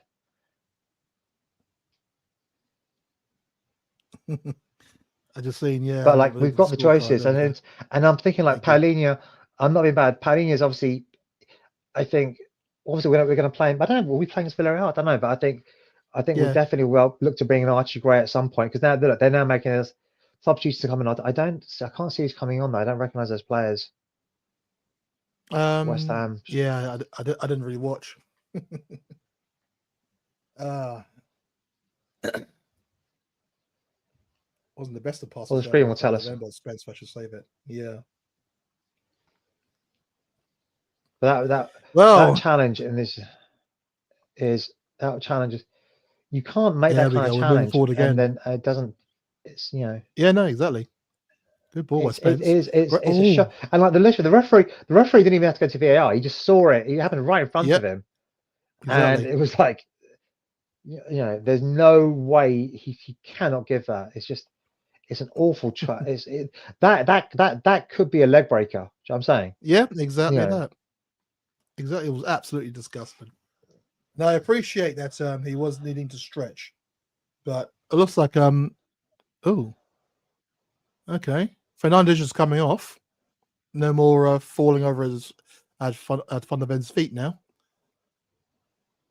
And the 27, which is Magassa's coming on. I don't know too much about him, I'm afraid. I don't know any of those players. Yeah. I don't know any of those players. I don't. And Yeah. Somerville's coming off, and on comes Guilherme. I I was don't know watching any a of those lot of players.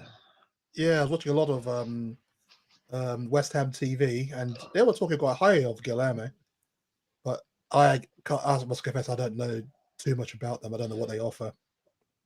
I mean, like West Ham. I mean, like obviously they managed. Obviously, look, I don't want to jinx it, but at the end of the day, I mean, they really struggled ever since was it Moyes, and then they had to bring Moyes back. They got rid of him, brought him back again. Obviously, they can't do that now because obviously he's now at Everton. But Yeah. but I tell you what, he got to be careful though because like Mourinho is looking to to come back, come back into football, and someone like Mourinho, whether he could do it. I mean, I don't because there's a very good podcast I listened to Mourinho, and it's surprising, but people realize but the pragmatic Mourinho we have now, he wasn't like that when he first started. He was actually a very, Mhm. you know, gung ho, very aggressive, gung ho manager. What gave him problems really was basically playing against Messi, Xavi, Iniesta, and Oh, Pep ruined him, yeah. and that he just became very cynical, and that just Fighting with everybody. Yeah, I remember that. To time at Real Madrid. Still won them trophies. He didn't. Did he? He won trophies there, didn't he? yeah, he won the league with them. Yeah. We're the only. I think us and Fenerbahce now are the only clubs. Is it? I can't remember if it was Fenerbahce or wherever. I can't remember if it was Fenerbahce, but I'm not very good at Yeah, Turkish he was football. mid-table, and I think he went on the semi-final of the Conference League, was it? Am I right? And am I just making that up? Can't remember. I don't know, but I think Fenerbahce and us are now the only teams he's never won with. It's not just us now. It's actually But at least with But you can say that with Fenerbahce. At least oh, that's a good move. That's a good move. Bergvall, good touch. Yeah, Van der Ven. It's three. Oh, this is fantastic. Oh, this is fantastic. Oh do you my know what? word, If we don't that start was making subs amazing. now, if we don't start making subs now, Oh my word. Oh my word, that was fantastic. Good football there. Good football. Oh my word. We're mullering them. and with his right foot as well. With His right foot as well. With his right foot as well. Let's get him onto this new contract as soon as we can. Oh, this is good. So I'm not. one Do you more know what? goal and we're tied level I with really hate Arsenal. Mickey van der Ven. I honestly, he's 6'4", incredibly good looking man. Do you know what I mean? An absolute strapping guy. Do you know what I'm saying? Fucking hate Mickey van der Ven. If he wasn't one of ours, do you know what I'm saying? I would be hating him. He got it going on, man. Van der The- Ven the- has I- got it going on. Sorry. Mickey's mom has got it. That's what I don't know. Never met her. His No. first goal since May I 2024. wonder, is there a fire drill? Is there a fire drill at the Olympic Stadium? Is there a fire drill? Actually, Fire I'm quite surprised drill. because West Ham fans don't usually last this long. Is there a fire drill? Is there a fire drill? Fire drill? Is there? To be totally fair, it's a Two really more goals, good. man. Two more goals. I feel bad for Potter because I remember back in the day he was linked with us to manage us when A lot of people wanted him as well. Yeah. Yeah, no, and he is a good manager. I mean, he did a good job at Brighton, and he did a good job with I Ostersons. think who's that team? Yeah, Austin. and even at what's that team? No, was it Swansea? He went to Swansea for a bit before he went to Brighton. Yeah, he did. He was at Swansea. Yes, he did. Yeah. So he is a good manager. He just quite well. So he just isn't like. I don't know. At the end of the day, like I'm not being bad though. If you look at say, Aaron Brady's on the screen and she looks absolutely pissed. I love it. Love it. Carry on. Man. Oh God, Karen Brady deserves everything she gets. Oh God, I just remember she's just such a mouthy, so mouthy, and just like she just she loves the limelight, man. Oh God, and then there's is that like a weird chinchilla fur coat or something? Nice. Okay. Still probably alive. Oh, good move again by Spurs. This is Simons. Good play. I hope Colomwani comes on at the very least because I've actually got my dream team. I don't want to waste this time. Well, I can't see Richarlison coming on now. No, Richarlison comes on now, but I do think we should bring on Simon. I do think we should bring on Johnson for Kudus or Simmons, and there maybe you go. Looks Odegaard like as well. Udog is coming on. Yeah. Destiny, a dog is coming on. Actually, that song works for everything, doesn't it? He's got a new hairstyle as well. I want to say, I want to dance with doggy. I want to feel volley! Oh, Kudus, that would have been awesome if he scored that one. I wonder how you celebrated with a doggy. Well, that is taking away all the stools from the corners. So doggy, so I got that wrong. Richarlison, I thought we'd keep him. I did say, look, tell he had to take. To be fair, like I suppose this is you want to have Richarlison getting some game minutes in him because he'll probably be starting on Tuesday, Yeah. and you want him to. And I think so this is sensible management. Oh, do you know what do you know what though? It's a very difficult skill to get the ball down low Mm. with that kind of volley. And he is a technical player, but that is Mm. you have to be like ridiculously skillful to be able to, do you know what I mean, keep the ball down Yeah, like exactly. that. So I'm not saying he can't do that. I'm sure he is a skillful player. I'm just saying it takes a lot of skill to do that. Oh well, do you know what? Oh god, Callum Wilson. Imagine when Callum Wilson meets Richarlison. Wasn't Callum Wilson chatting shit about Richarlison? He chats you about Was it everybody, Callum Callum. Wilson? Yeah. I think he did it on live on he was a pundit, wasn't he? And was he a He pundit or was was giving some shit. yeah, it was crazy. I wonder if Richarlison actually will give him a bit of a boot up in the air.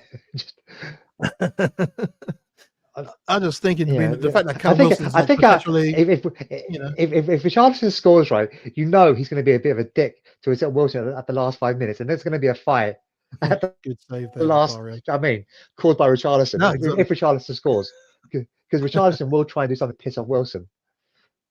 But the thing is, I mean, the fact that Wilson has got such a mouth on him, considering he's like virtually wedded to his treatment table. I think he barely gets off of it. Well, being injured is nothing you can help. And an ACL injury was but he needs to work on his body a bit more, because if he's always getting not just niggly ones, he always suffers massive injuries that keeps him out for a long, long time.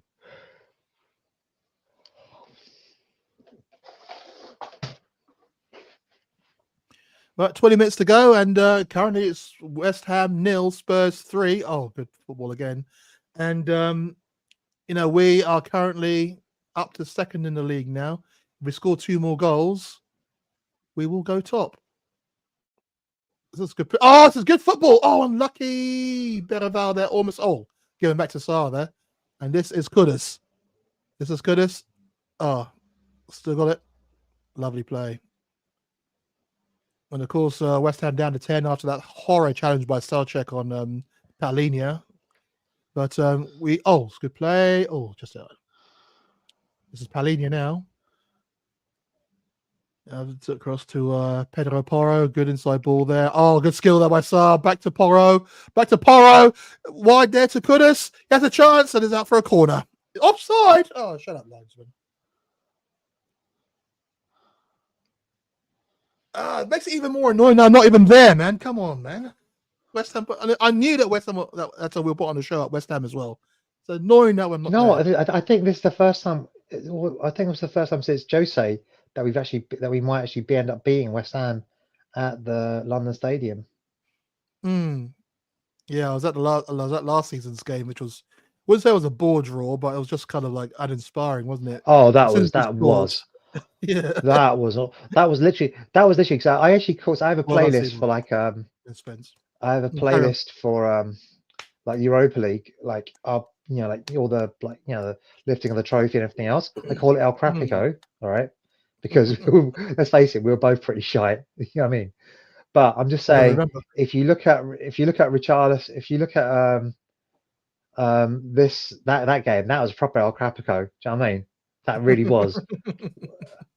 It was, yeah. Like I said, the most uninspiring game. What's happening now then? Richarlison's going. Richarlison. Oh no, it's Matchday going to the left wing. Yeah, and Ratchet. Yeah, Richarlison's going up front. So interesting. I wonder if he's going to keep off. I'm surprised he hasn't brought on Richard.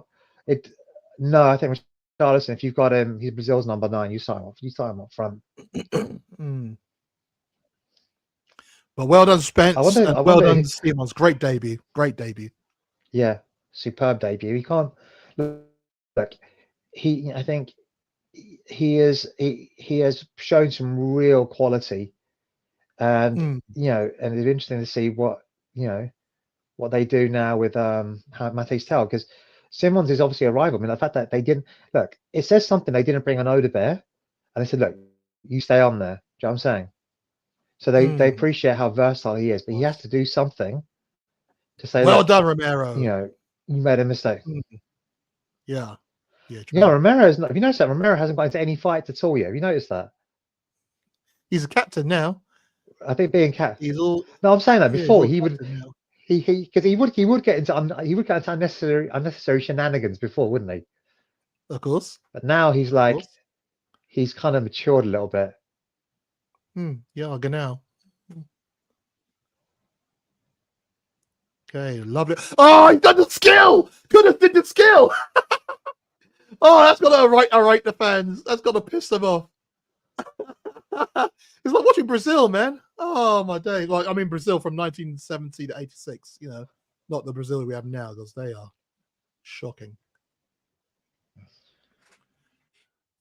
Oh, he did the skill in front of the Hammers fans, man. He did the skill. I'm happy now. That's it. I'm good. I'm good. Saturday nights are all right, man. Yeah, but the thing is, it's all right to have that. Look, it's a very good ability to do. But what I'm saying is, he has to do something more with that. Just showing that skill is great, Mm. and trapping that is a very good thing to do. But there's no point doing that if you don't. Do you know what I'm saying? Still has to be effective. It's for the entertainment. It's all for the entertainment, man. I The back just love. Oh my god, it is fantastic to see, man. And I here just we love go. that you have to say something nice about a Ghanaian. I just love the Shut fact you have to say something nice about a Ghanaian. That for me is just a joy. As long as he's producing, man, I'll get that red, yellow, and green flag out with a black star in it. I don't mind. That's also Nigeria. I don't qualify for the Yeah. World Cup, so I'm gonna have to slaughter somebody. I'm trying to- Long throw from Berval. Headed clear, and that's a shove by Udogie, and so West Ham get some respite when they shouldn't need it. But I reckon right now, for me, I would take off Paulinho. I would take off Kudus. And you might get yeah, your wish because Johnson's coming on. I think is that Kevin Danso coming on as well? Super Kevin Danso. I didn't see Kevin Danso and yeah. Kevin Danso and Odebear. Oh, cool. Kevin Danso and Odebear. So we're not going to let rest But on you the know what though? laurels. He's well, no, though, I think it's good though because it gives them game time. They're going to be playing whatever. I'm assuming who's coming off then? Are we going to a back three then? We must be, I guess. Must be going to a back three then. I'm guessing. I imagine so. If Kevin Danso's Yeah, coming I on, imagine so. I can see. Is that Odebear? So okay, It's good play, Richarlison. Back to Kudus. Oh, that skill from Kudus again. Oh, oh my god, he had no support. So there you go. Back to Paulinho. Paulinho could cross it. No, that's the Sapara. Oh, the football, man. Oh, Porro. It's almost an own goal. Oh, this is good. Oh, West Ham are watching, man. Oh, you're watching Hammers scum. Actually, I don't really hate you that way that much there, West Ham. You know, you're all good. Thing is, here's the thing, though. Do you know what? It's like there's a really good thing was about is it CM I don't want to say that we're the CM Punk of football, but literally he goes to somebody like he's a pro wrestler. Have you been thinking about me? Are we saying honest? I haven't given you a second thought at all. Do you know what I'm saying? So I don't give, and I'm not saying West Ham are like Seth Rollins or anything like that. All I'm saying is I don't anything West Ham. Do you know what I mean? They just do not exist. They just do not exist. Yeah, West Ham are just there. West Ham are just there, aren't they? Just I'm surprised he isn't taking off Paulinho actually. Season. Well, I mean, he does need the minutes, doesn't he, Paulinho? Well, no, I mean, why not give it to Archie Gray or something? But I suppose Kevin Danso, he probably thinks, you know what, I need to give him minutes because I need to be playing him. And that's what that's why I like the flexibility that he's actually showing. He's saying, look, do you know what? We're going to win this game. There's no point, you know. Obviously, look, it'd be great if we gone 5-0 up. Do you know what I'm saying? But ultimately, awesome. you know, yeah. But I'm just saying is that you have to. You don't get any extra points if you don't get. It's not like if you win by like 4 goals or something. They give you an extra couple bonus points. You know what I'm saying? rugby. So it'll be interesting to see where he plays Johnson, because is it going to be was it 5? I don't know how they're going to play it. 5-3-2. I don't know. 3-4. I don't know how they're playing it really. Depends on who comes off, isn't it? It's obviously, I think it was 3-4-3. I think Richarlison and Odebear and Johnson either side, and and obviously like Lucas Berrival goes off, and it'll be Paulinho and Sarr in the middle, I guess.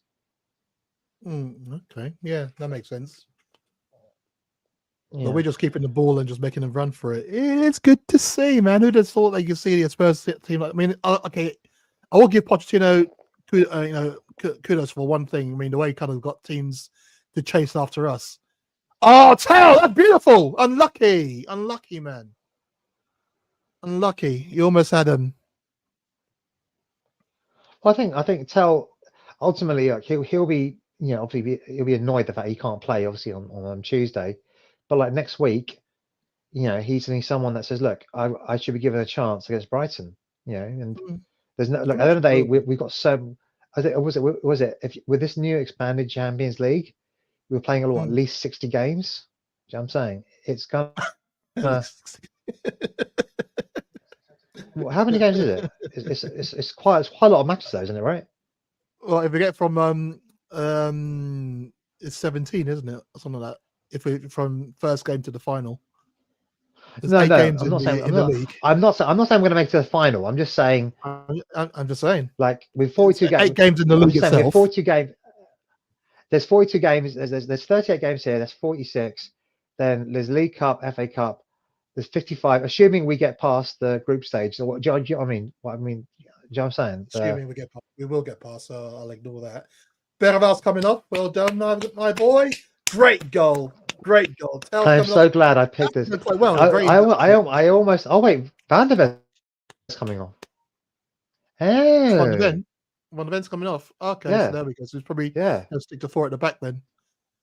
And I think probably needs to rest his hamstrings for rest his hamstrings for. That's the thing though.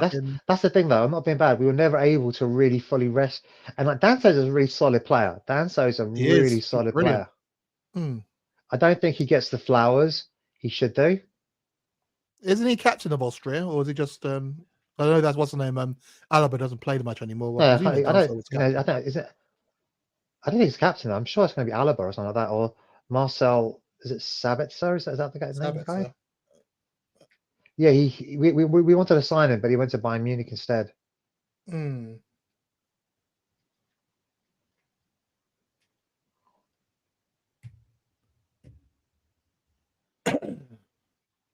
Because I think the one good thing about Kevin Danso is he can play either ref. Because we wanted to sign Mark Gahey, we obviously weren't able to sign him, but I credit to whoever did sign Danso. Oh, the foul! Ref! Oh, carry on. That should have been the foul, but probably wasn't. Danso can play either side. He can play at left centre back, he can play at right centre back. Yeah, very versatile and experienced. I mean, that's what we need at this point. Experience. That wasn't a foul. I'm looking at that. That was not a foul. And the fact that he doesn't protest it says quite a lot, really. Yeah, that's why. Do you know what? That Paulinho tackle. That's what he's all about. Do you know what? Yeah, he's brought a solidity to us. Do you know what? I'm not being bad. He's brought a solidity to that midfield that we have not had since Hotspur went. And I love Ange. I'll always love Ange for what he did in terms of getting us the trophy and everything like that. But us not being able to use someone like Hotspur, I just think is a shocker. Do you know what I'm saying? Hotspur, well, I mean, I think Paulinho is better than Hotspur. There's no disputing that. But I'm saying is Hotspur was, I didn't mind him, but he got a lot of flack from the Spurs from the Spurs fandom, didn't he? So it was a case of he needed the break as well, didn't he?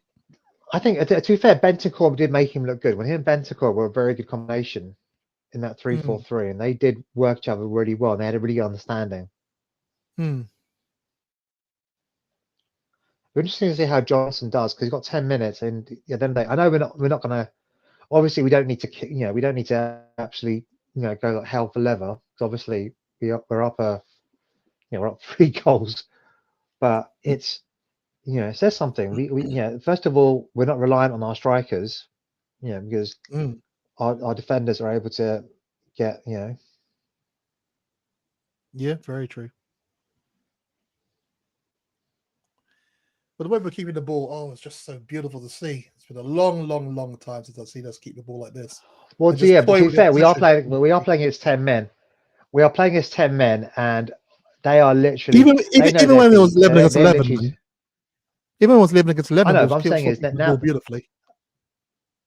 What I'm saying is that they are down. They know, like, there's how many minutes to go. They're gonna say they're not gonna, And what I like that is Richarlison was like going, look, where the fuck was I? There was a move there. You could have passed it to me. Oh, the London Stadium.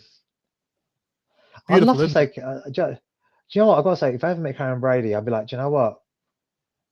I just say I have a lot of respect for you because obviously it's hard for a woman to do well in football. Do you know what I mean? To progress. Mm. So I'd give her credit. I mean, she has for a woman to have rise as high as she has.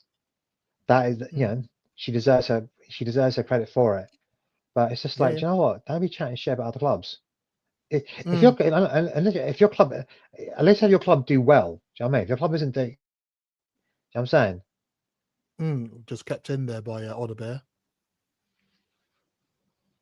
Oh, wasn't the best headed there by Johnson. Yeah. Oh, okay, it's all out. Well, 7 minutes to go. Well, 6 minutes to go. And it is currently West Ham 0, Spurs 3. And if you're watching on Instagram, I'm surprised it actually lasted this long. Usually on Instagram it cuts off after an hour. But yeah, what a game. Let us know what you think. Let us know what you think. It's been brilliant. I've got to Great say, challenge there by I'm Doggy. hoping that they do Doggy. bring an Archie Gray for at least 5 minutes or something. Because I think no, we've used all 5 subs, haven't we? You can't actually. We've used all Yeah, all use 5 them of our all now. subs now, haven't we? So we can't. Mhm. Hopefully, Archie Gray will get given some opportunity. Oh, that is a beaut. Oh god. Mm. And somehow I remember Bowen was got it? injured. I remember. I can't. Oh, do you know what? If Bowen's got injured, I don't think it was deliberate by I'm not quite sure. Udogie, but No, I'm not quite I sure don't know how how Doggy that touched him happened. there. Didn't look like he But touched him. if Jared Bowen's got an injury, then I'm going to be very, very worried for West Ham. What, in terms of staying up, you mean? Well, no, I mean, like, he is so important to them. So yeah, you mean staying up? Yeah. Well, yeah, staying up. I mean, like, I would love. It'd be funny if West Ham did go down. I'm sorry, because It's it's like always funny West when Ham West Ham and go down. Wolves. But I'm saying Mm. West Ham. Could you imagine if West Ham did go down? I mean, like, the whole idea of them going to London Stadium was Must be the biggest club in London, yeah. and to compete on an international stage. It seems as soon as they won the Conference League, they've just gone backwards. I'm not quite sure if they Well, I don't think they thought went that they backwards. I should mean, have like, been they bigger than they are. obviously like they get like someone offers you Declan Rice for 100. Someone offers you 100 million for Declan Rice, but you have to use that money well, and they clearly didn't. And then they dilly dallied with Moyes, and then was it Lopetegui, and then, I don't know who else they brought in, but it That's just literally hasn't it, worked yeah. out. I mean, to be fair though, I mean, like Kudus was a good signing for Moyes. I think ultimately it's about the manager, it's about the recruitment, and they just haven't done a good job with that. No, very true.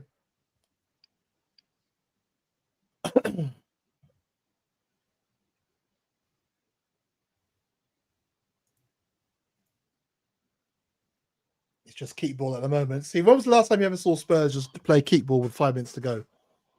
You see, like the likes of Alex Ferguson's Manchester United do it. So I remember remember this game where this was against Liverpool when we were like this was years ago when they were down to 9 men and we were 4-0 up and there was a I whole bunch remember of that game. Olays. Yeah, I remember that. That was a good That's day, the game actually. I I remember remember. that. Well, we actually look very. I mean, like as you're saying earlier. I mean, thankful for what Ange did for us last season, but this is good. The sudden afterburns. Oh, just over the head of Richarlison. Oh, it would have been perfect if he managed to get his name on the score sheet. I'm annoyed now because I want Colomwani on there now. Yeah, that's screwed. My team is screwed. But it's I'm cool. so sorry still- that still good. I'm so sorry our 3-0 win is getting in the way of your fantasy football league team. I'm so sorry about Telling that. me. Yeah, it's fine. I'm trotting over it. I feel like I should really apologize for it or something. I'm very like I think Thomas Frank should say, John, I'm very sorry that I want him didn't, to write a letter yeah, to me and say, he's sorry that he's ruined my dream team for the for for this week. I want it in writing and I want it in plaid. Plaid, gold. Where did plaid come from? Anyway, I don't know what I don't know Plaid came from either myself, but still. well played there, Porro. Oh, he's gonna fall. He's gonna fall. He's gonna fall. Watch him. Oh, he's not. Okay, he's giving it away. Maybe he should have fallen. Hey, Spurs with the ball. Issa, lovely. Oh, how comfortable do we look here?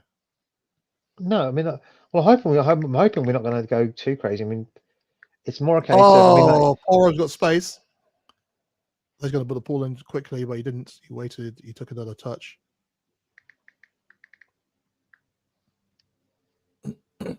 Oh, don't do that, sir. Oh, it's okay. It's fine. Oh. God, I wish I was there, man. We're singing and we're dancing, we'd be partying and all that. Carl Walker-Peters, I think he's had a solid game, really.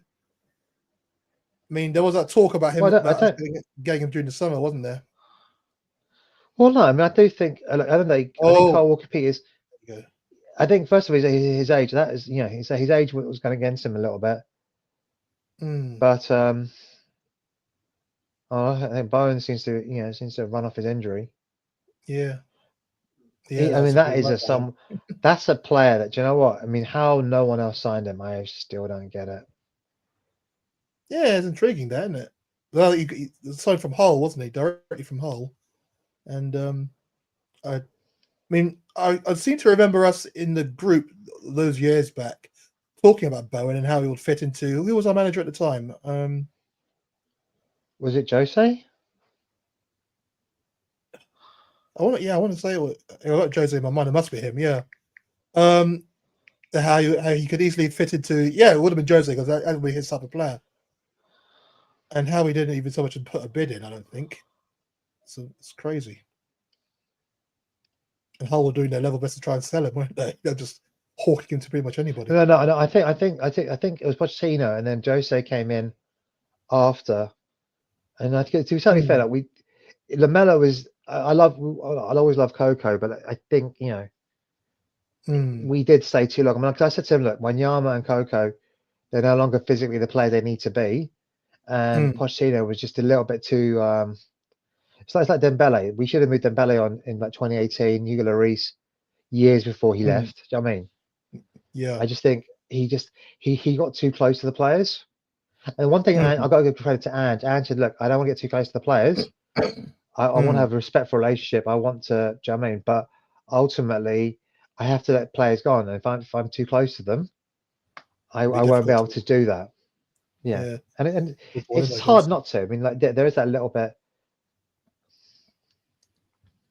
Yeah, no, it's true. I mean, like, if I'm Ben and Johnson, I'll be worried now because I've seen Simons and Kudus have a really good game on the flanks. And now I have to show that. It's off hit the crossbar. Johnson there almost again. Offside. He was offside in that move.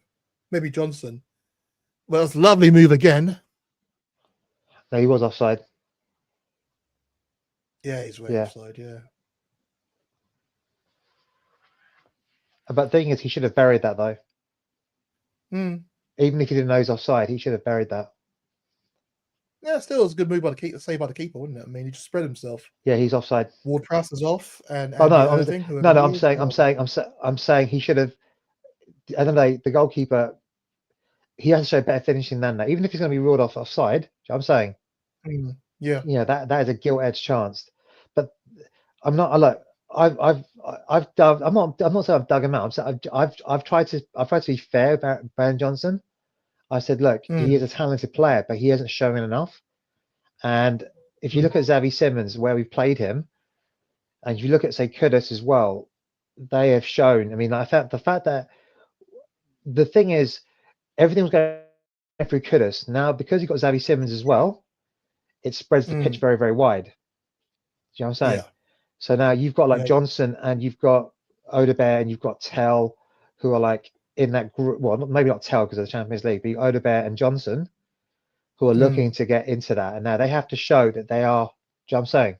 Because like if it's a League Cup, I would start Odebear and Johnson. I wouldn't start Simmons and Kudus. Yeah, why take the chance? I hear you. Yeah, I hear you. Good You have to ball. take your chances This is with, Johnson inside. Over Johnson. There should be a goal. There should be a goal. Oh my God! Defended there, but Kudus there could easily have. Oh, he dilly-dallied. I think made the balls caught underneath him. Yeah, it was caught do you know underneath what? Oh, it just kind of went behind him a little bit. him. But he has shown, he didn't do anything stupid. He should have didn't left get it into for any, Paulinho, who he knows? showed him. Yeah. Oh, Paulinho's like, oh, dude, he's like, Exactly. why'd you leave for me for?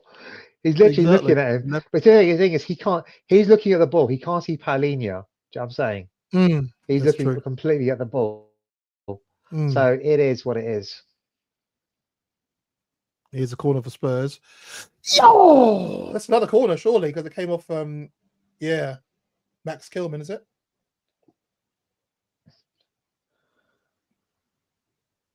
But that flick could have gone anywhere. So leaving it for Kudus to I bet the West. Yeah. Look how empty the That's common. stadium is, man. This is beautiful.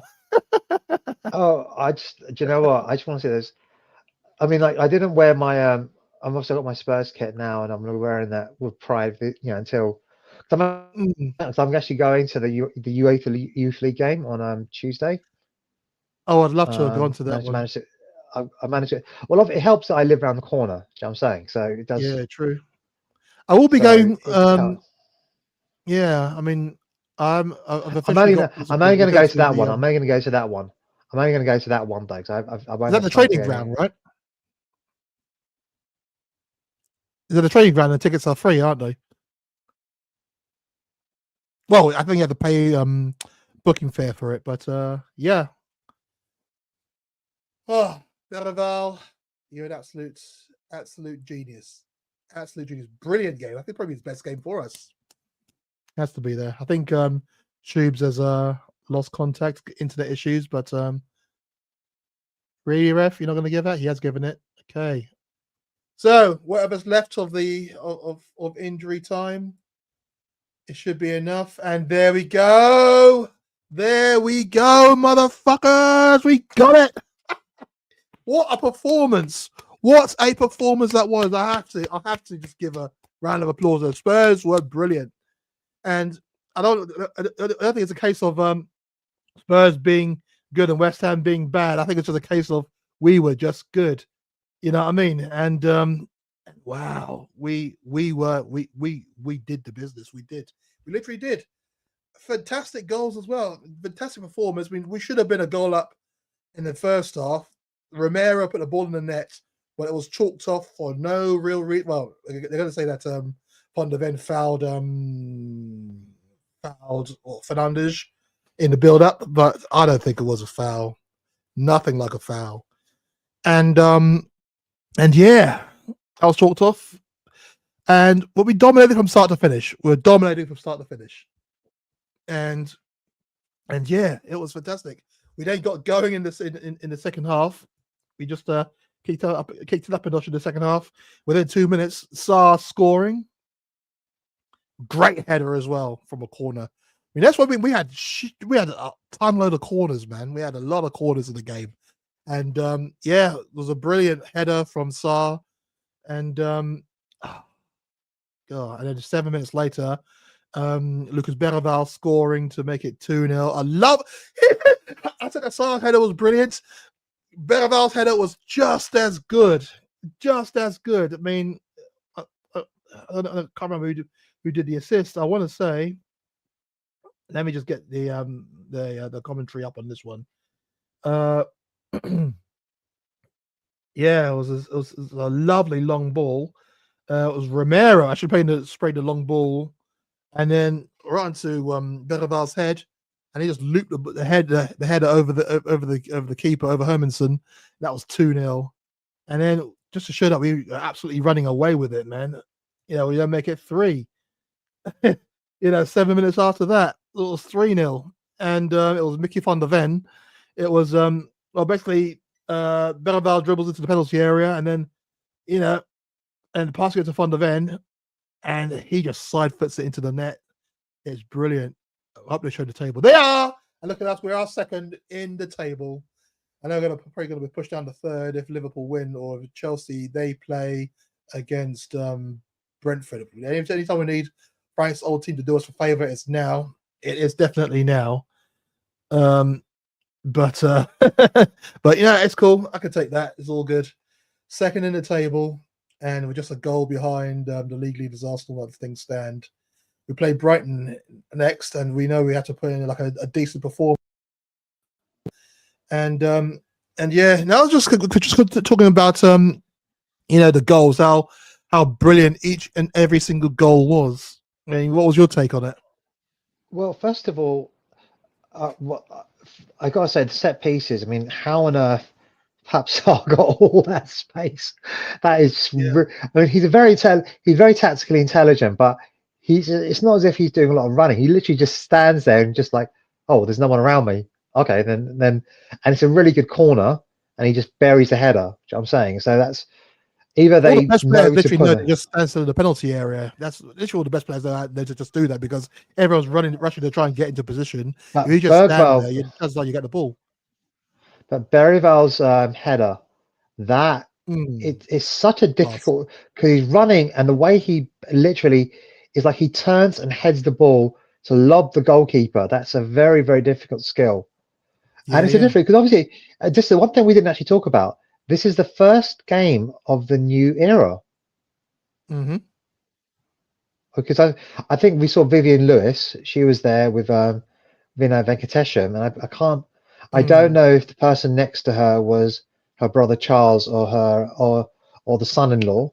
I know there's a son-in-law. He's involved, but like it's interesting because obviously since Daniel Levy was shall we say he moved on, or since Daniel Levy left position, you'd think he'd still want to come to games and watch them, but he's clearly not involved anymore. So it's interesting to see because obviously you think he's still be there because he's still a direct. He's still maybe he's not allowed to be in the director's box, I guess, because he's no longer a director now, is he? Because there's director's box. He wouldn't be allowed to be there, I guess. And it's interesting because Joe Lewis, I don't think he's ever been to a Spurs match, has he? Has he even been to England? Yes, yeah. Well, obviously, to be fair, the nature of his work means that for his tax status, I think he has to stay like most of the year in the Bahamas. Do you know what I'm saying? He has to stay away for most of it. But I've got to say, this new era of Tottenham is, I mean, like, it'd be interesting. I honestly do. Do you know what? I want to be very, very nasty to West Ham and say, do you know what? I do fear for West Ham. That's the last thing you want. Is you really want to, because that's really got a fucking burn for a West Ham fan, for a Spurs player to feel sorry for you. It's exactly that.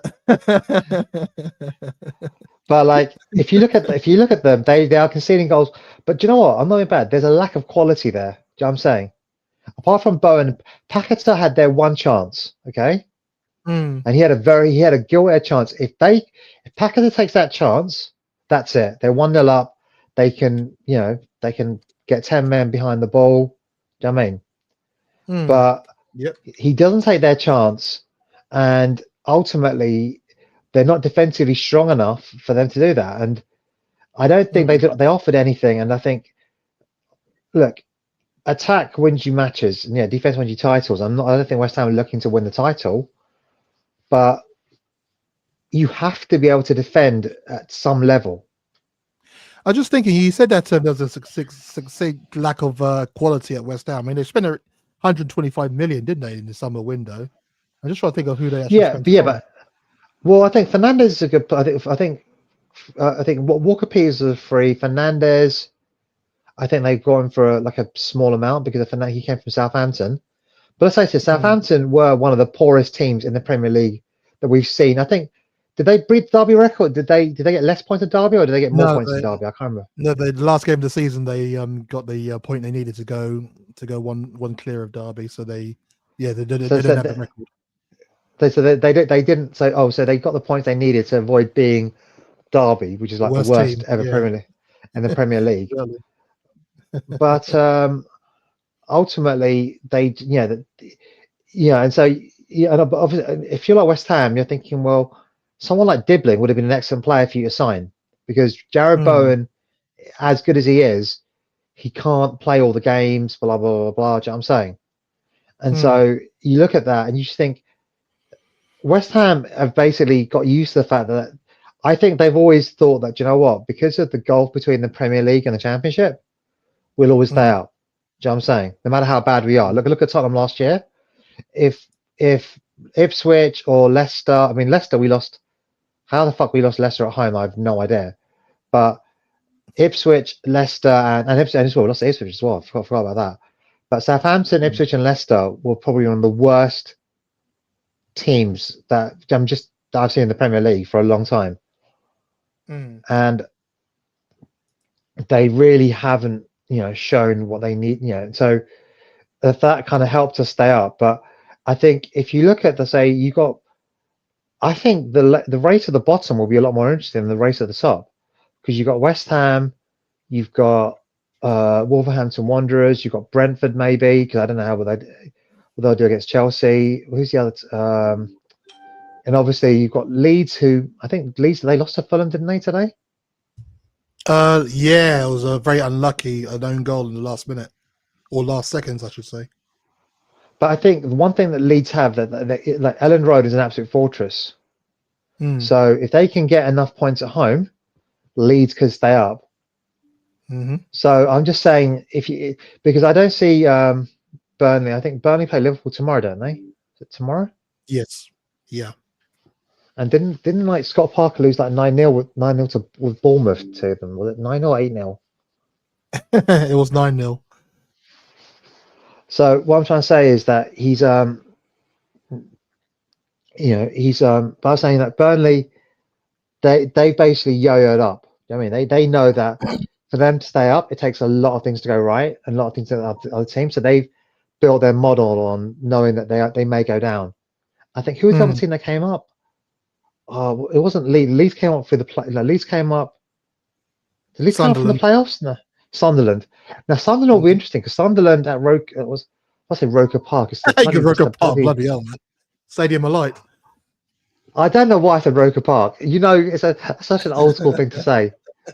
But I'm saying if Sunderland are whatchamacallit, I think Sunderland and Leeds, if they can get good, first of all, if they can make their home, their stadiums a fortress, then I think we're looking at honestly like Burnley, Wolves, West Ham, and Brentford.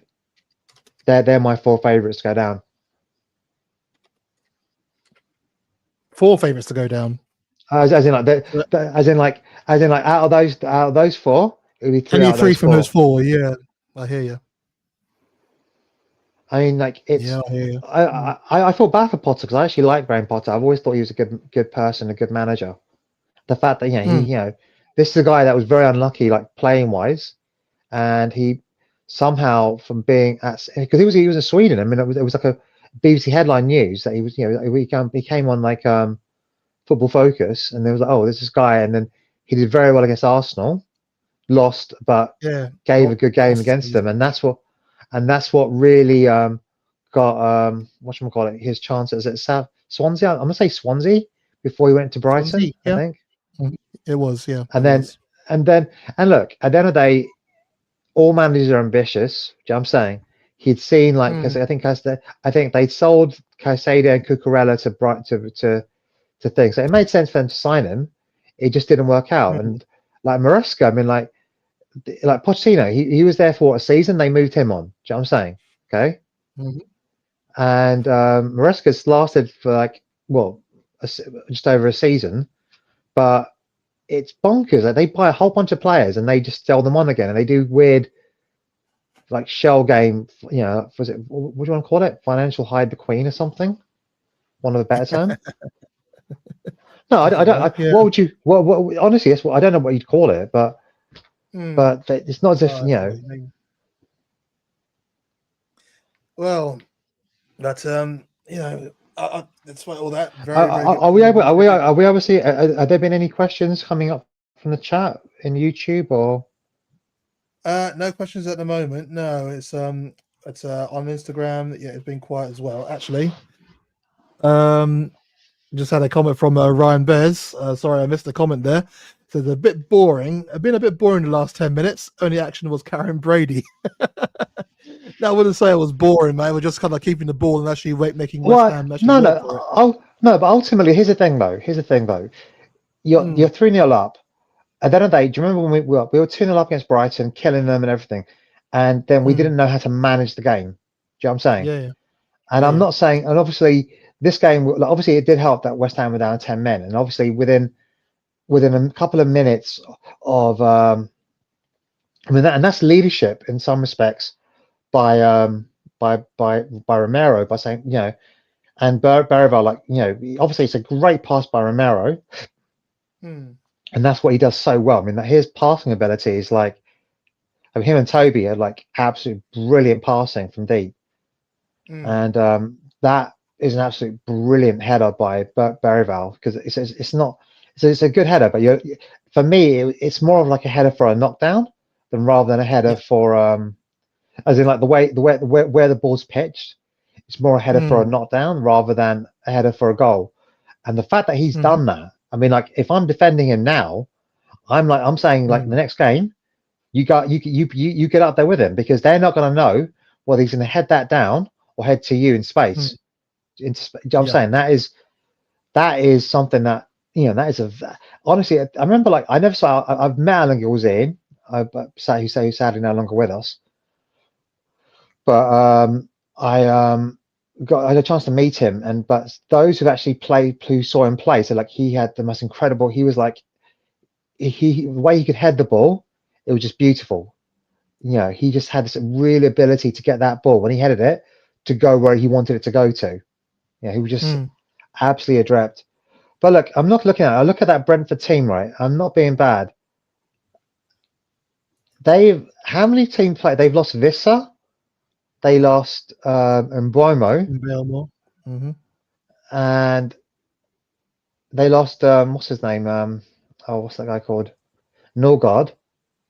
Chrissy Norgard. So, I mean, obviously they did a good thing in signing Henderson, because he'll obviously give them some leadership, at least, and it's leadership there. But ultimately, I just don't know whether. I mean, I honestly think it'll be. I'm hoping. Like, I'm not saying I'm hoping any team goes down. I mean, I wouldn't want to say Wolves to go down. They're a proper club, and they're a club of great history. But I'm just saying. I'm not saying obviously we don't know how Burnley will do, but I'm just saying Burnley. What's the other? Burnley, West Ham, Wolves, and Brentford. Maybe the other two relegated, the other two promoted sides, because you never know how Sunderland could do. Sunderland could be really bad, but I mean, you look at that. I mean, I'm looking at that Chelsea team. You know, I mean, Gerald Hatter is a very good signing. He is a very good player, but there are literally, I mean, and I know Palmer's not playing, but there's like Tosin and Chalobah are the homegrowns, and Jamie Gittins. I've never actually. Do you know what? I've never seen him play. Actually, you know that. You said that about a lot of these players. Jamie Bino Gittins, he's I've seen him, like, where did he come from before he went over to Dortmund? I can't remember where he was. No, but before Dortmund. But do you know what? I'm interesting. It's, do you know these self-report charges? I don't know whether they're self-reporting to say, do you know what? because I think they're looking at what happened. But could you imagine if they basically said like a whole bunch of these transactions, all the stuff they did was fraudulent? Does that mean we could get the league title? Hey, Why not? I'm well, not I being think we bad. talked about that before, didn't we? Yeah, I mean, but I'm not bad, yeah, but I'm not bad. There's no way. There's no way Chelsea. Everyone knows Chelsea cheated, and they didn't need to. But I think once, like Abramovich, obviously Abramovich couldn't compete with Man City for that. You know, the money Man City had. Do you know what I'm saying? mm. So if he found another way to do it, then you know, I I thought guess Aston Villa. Do you know what? It's interesting. Aston Villa. Have they even? They haven't even scored a goal, have they? Aston Villa, have they? no, no, they're finding it And very and difficult at the Ollie, moment. and I'm not saying they're going to go down. I'm not saying that, but I'm just saying that'd be fun if that happened though. That would be hilarious. Well, you know, they made enough Well, noise, no, I think. no, no, no, no, no. But no, I'm saying they So went from who being a knows? team. They went from being a team to basically who essentially got that. You know, somehow look to credit to Emery. When they signed him, they were languishing. They were doing nothing Mm, under Gerrard, and he really turned them around. So I'm not saying that he doesn't give credit, but they literally taken off the financial handbrake. And I think, look, obviously, if they got the Champions League ahead of us, and you know, I don't think we would have won the Champions League. So obviously, thank you for Aston Villa for, I mean, beating us in that dodgy game when Matty Cash should have been sent off. So I'm saying, and that was the difference. But look, I'm just saying, look, they've lost Ivan Toney, they've lost Mbuemo, they've lost Vissa at Brentford. I don't mm. know where the fuck the goal's going to come from. But to be fair though, when they sold Mbuemo and then when they sold Kevin Schade and Thiago yeah, was actually a player that we bought last season, I think, and very, very young, good, young, is promising Mbuemo still player. there? But Is Mbuemo still no, there? Is Mbuemo he's at still Man there? United. Where's, He's at Manchester United. oh yeah, of course. But I think of it because so the BMW's actually gone though, isn't it? Because Ben Rama Yeah, went to yeah. West Ham. I Mm. don't know where he is now. And Buemo came Saudi, I think. the year after. And then Mm. and Watkins. So yeah, Brian. Oh yeah.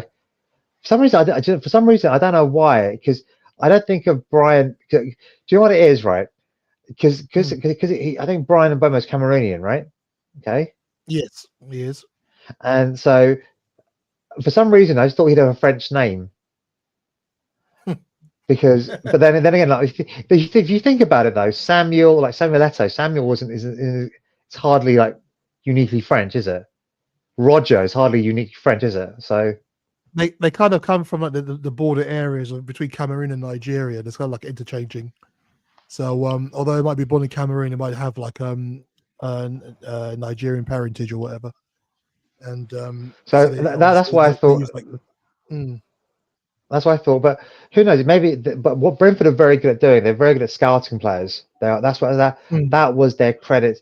So I am rooting for Brentford to stay up, especially if that Mhm. means West Ham go down. Because how funny would that be if West Ham went down? I'm sorry. Well, I mean, it will give him a break from talking about us for at least a season. So you know, I Oh, mean, they'll there still was talk about us. I was just thinking that I was on West Ham TV, I think it is, fan TV, and the way the guys there were just so like, wouldn't it be so good if we just do them just to shut them up? And it's like, really, you know, you need to calm down. You know, you really need to calm down a little bit. It was never going to be a case of you shutting us up, man. It was just going to be a case of us whether we were going to play well or not.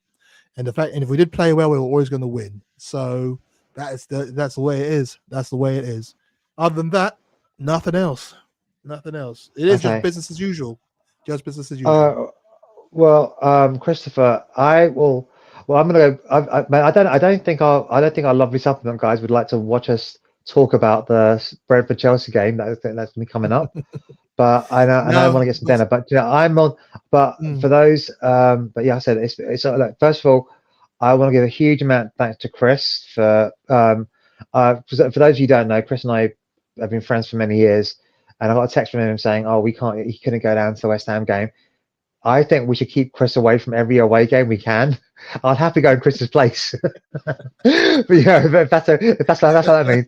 But what I'm saying is, because there was some cock up with Chris's debit card or something, and therefore he wasn't able to go to the West Ham game, and long may that cock up continue. But what I'm saying is, Chris was like,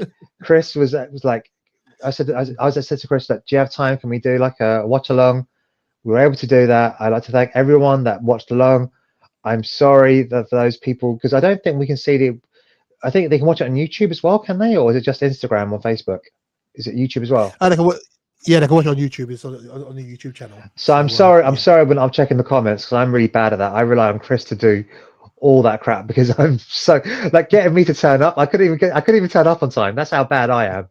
So I'm very grateful to Chris for holding down the ship for as long as he did. Apologies for me being late. And I would love to see, like, in the chat, who was your man of the match? For me, it's really hard to choose, really, because Xavi Simons and Kudus absolutely West Ham didn't know. They couldn't really, the pitch was really spread. But Sarr, Berrival, I mean, some of the midfield play, I mean, Sarr and Berrival, I mean, I think on Tuesday they'll probably play Rodrigo Bentancur just because of his experience in the Champions League. And he's been, he knows the Champions League very, very well. And you have to rotate players. But if I'm Berrival, I'm knocking on the manager's door and saying, look, if you play Rodders, I get it. I love Rodders. I think Rodrigo Bentancur, so there's a lovely person, Sarah, the lovely Sarah on Twitter. Follow her, a wonderful, wonderful lass. And I remember when I was watching a match in Bangladesh, and it was like, I was pissing off everyone else because I was watching the games cursing because it was like, I think it was like 2:00 in the morning Bangladesh time. So like my poor family, like, I'm literally swearing like crazy as I'm watching the match. But the thing, what I'm trying to say is that, so I'm chatting with Sarah, like texting her back and forth, and that was a 4-1 game from how many years ago. And that's how, if you just look up, how many years it was. But if you look at, say, what Frank's done, I mean, he's recognised that we were too defensive against Bournemouth, having both Rodders, and I think the fact that he's given Berrival a chance. Berrival shows some real good quality with his touches and everything else. And obviously they were down 10 men, so that really does help. But I'll be interested to see whether Berrival. I mean, for me, I think Berrival should start against. I think you can't. But then. For me, I want to see how he, does he play Rodders at number 6 and gives Paulinho a bit of a break? Do you know what I'm saying? Because Paulinho is 31. Do we play more of an attacking? Do you know what I mean? Do we need to play Paulinho against Villarreal? I thought he was only 30. So, or 29. Okay, but do you see what I'm saying though? I would like, I wouldn't mind seeing, like, because I think Bentancur is, even though he's not a true 6, do you know what I'm saying? He is better with the ball than, say, Paulinho. And I think that we started giving him 90 minutes. I think I don't know. This is where I need, because I should have checked. This is where I need, like, either Ryan. So we have a WhatsApp group, and that Chris and I are in. And Ryan and Mike, I'm going to give a shout out to, are, what's the word? There's Ryan's Portuguese. Mike is a huge fan of Sporting Lisbon as well, and I think he does root for Portugal national team. But Paulinho, I mean, if he played, I don't know if they played him, because obviously with Vitinha they probably didn't play him, but maybe we do, because I just think Villarreal, they're going to do like a Bournemouth. They will look what Bournemouth did, and we need to have. I don't think we need to play him that game, if that makes sense. I think we can play a Bentancur as the number 6, but I'd love to hear what do put it in the YouTube chat, put it in the Instagram. I will not be at the game on Tuesday. I think Chris, you're down for the game, aren't you, on Tuesday? Yeah, I'll be there. I'm wondering who's going to be around. I don't know. I'm hoping maybe we can speak to Bill. Is Billy going to the game or? Bill. Bilal. Oh no, I don't think he can. It's like personal issues. You can't make it to get to games at So hopefully, I'm unfortunately I'm an early bird, so I can't go to as many games in midweek as I'd like to. I have to be up at like stupid o'clock on most days anyway. So hopefully, like, if Bilal's available, I'm not, no pressure, Bill. If you can't, you can. You can't, you can't. But if Bill is available, then hopefully we can do a watch along, and I'm really bad at the comments. So, but yeah, are there any other comments on the chat or? No other comments. It looks like it's all dried up now. But guys, if you are watching us on YouTube, please subscribe, please like, please comment as well, because what that does is it does get a bit more traffic, gets a bit more views, and the more people that subscribe, the better. But yeah, so West Ham. So even they didn't even go away. West Ham get battered, even though at home. West Ham get battered, even if at home. Even if at home. Yeah, nah, exactly. West Ham got exactly what they deserved, and we got exactly what we deserved. We played fantastically. But yeah, no, thanks for joining me on this live stream, Shubes. It's brilliant. I just knew we were going to do the business today. If you want people to find you, where are they going to find you? I think you know the answer to this. I don't want it. I don't want it. I don't think. You know what? I'm probably the most. I am on social media, and it's not as if I like hide it thing, but I just don't. First of all, I got hacked, and then I get some bloody random people adding me on my Instagram, and I'm like, so for those of you who don't know, if you can find me on Instagram, if you really want to find me on Instagram, I don't know how the hell you're going to find me, but I am one of the followers on the supplement. So somehow, if you want to add everyone on the supplement, that's the way to find me. Okay, but it's like, and I will give you a clue. If you like comedy by anti-trans people, then that's the way to find me. That's all the clue I'm giving you. Okay, that's not that I'm anti-trans, but basically, I don't know what else he did, but literally, I like Father Ted. So if you can figure out who my Instagram handle is and see it and figure out who it's me, then add me. Amazing, but chances are, because it's private, I'll probably just say no anyway. So yeah, I'm just the most antisocial person on social media. I don't want anyone follow me. I literally I've been like follow back Fridays telling other people to follow other people. I said, please follow other people. Don't be following me. I don't give a fuck. I might just say, I don't give a fuck if you follow me. Just follow these other people. These are good accounts. But you can catch him on the Top Supplement group. So yeah, if you want to apparently I have been on that. To be fair, I have been posting on that. To Chris's eventual, like he's like, so why don't you post on that? Why don't you post on that? I'm like, yeah. He goes, why don't you post on that? I'm like, okay then. And by the way, big shout outs to Mike. He does a lot of posting and stuff like that on like Twitter and Facebook. So big shout out to Mike. Yep. Can we get a big shout out to Bill as well, and hopefully Tuesday Champions League, play, but and just it'll be, and you know what, it'll be nice because I remember I was at I can't remember what game I was at for the Europa League. I think I went to them on the first. I can't remember what Europa League game I went to last year. I think we ended up winning it 3-1 or something. It was one of the first games. I think it was the game that was it Dragosin got sent off on or something. I think it was that game. I think it was, but I remember like hearing like, but it was very weird because it was like that, because obviously when we win the Europa League, you hear that music as Sonny like lifts the trophy and everyone starts celebrating. But it'll be so good to hear. Cause you know what? I don't know what they're saying in the Champions League anthem, but I always assume it's lasagna because it does sound like lasagna to me. The champions. It sounds like lasagna. It sounds like lasagna. Oh, that first bit, that first bit is German. Sie sind die Meister. These are the champions. Okay, well, I should know that. So I'm actually learning.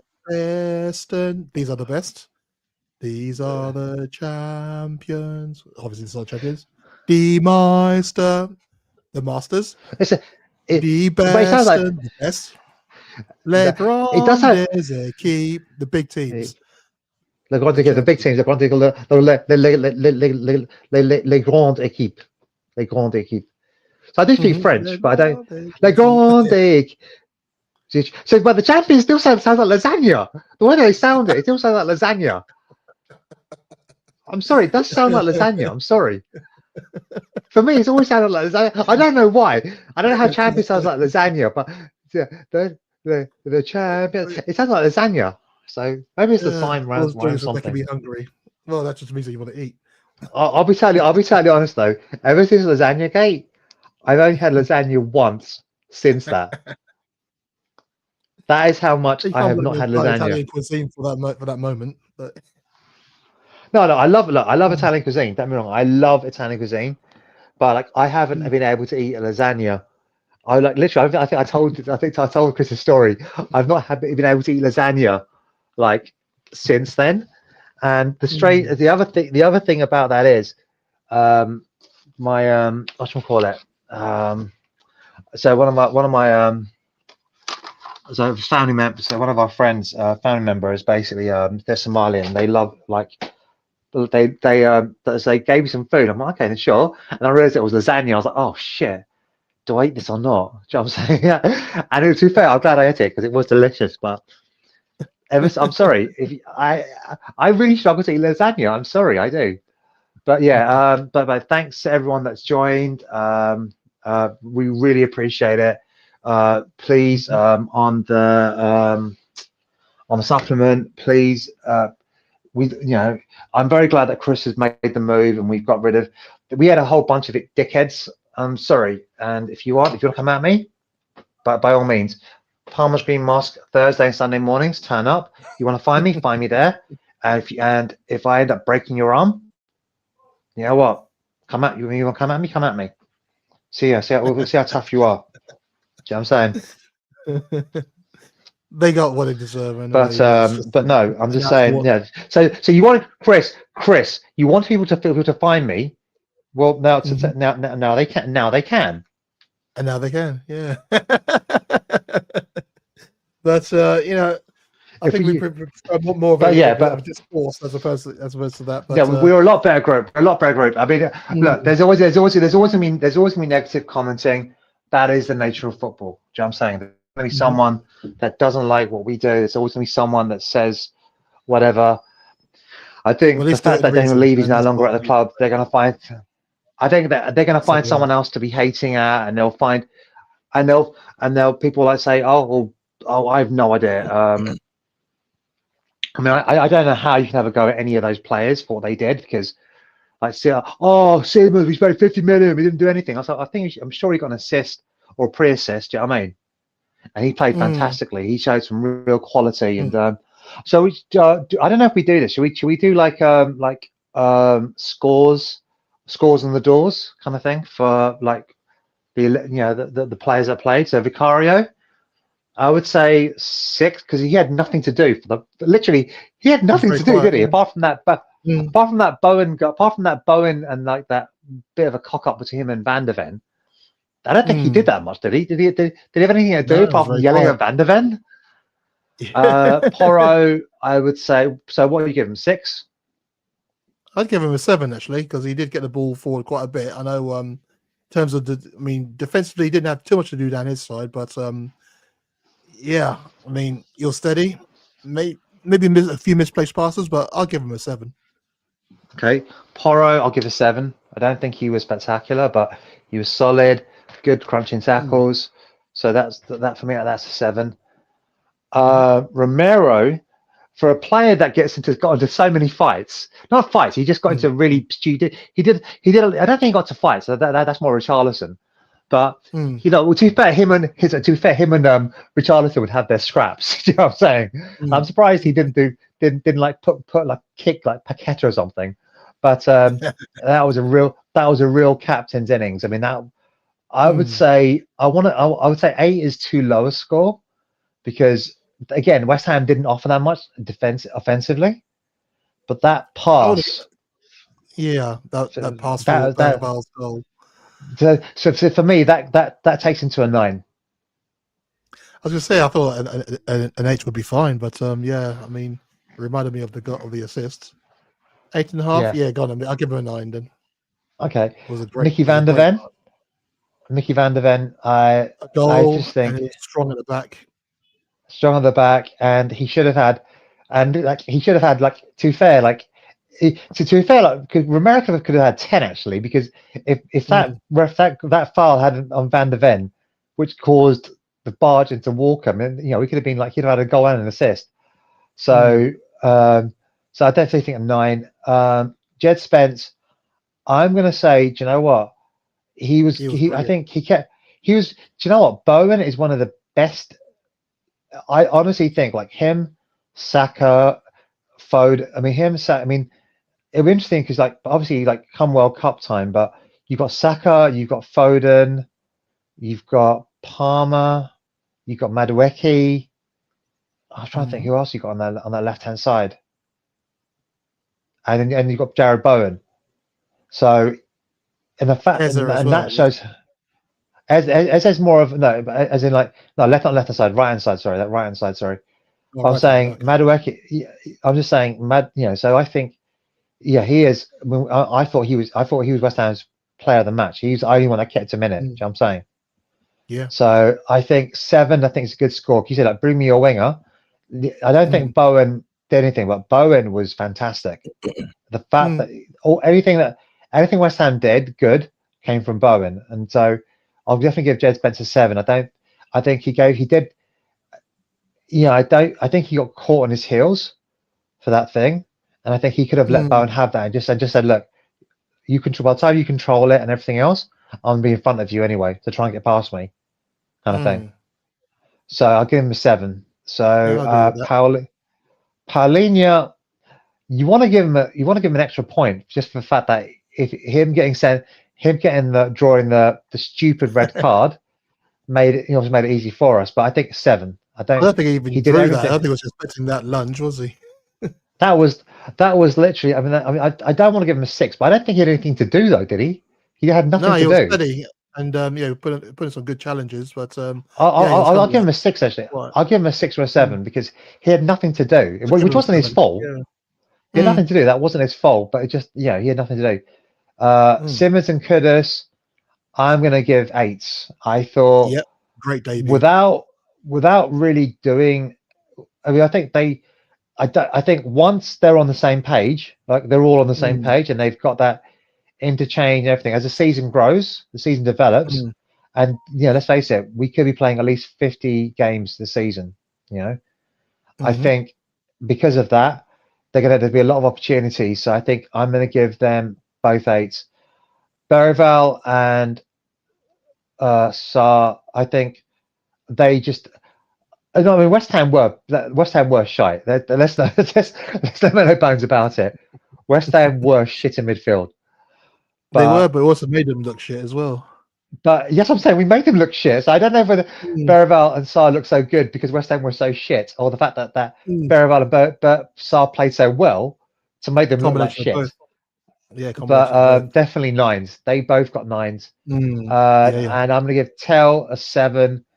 I think he ran the line. He just didn't have enough to really like. I think again, he did a lot of the hold up play, and he did a lot of the running of the channels and the pressing as well. Yeah, and I guess we was never going to have much time really to. But yeah, he was bringing a lot more people more into the game than as opposed to more sacrificing himself, wasn't he? Yeah,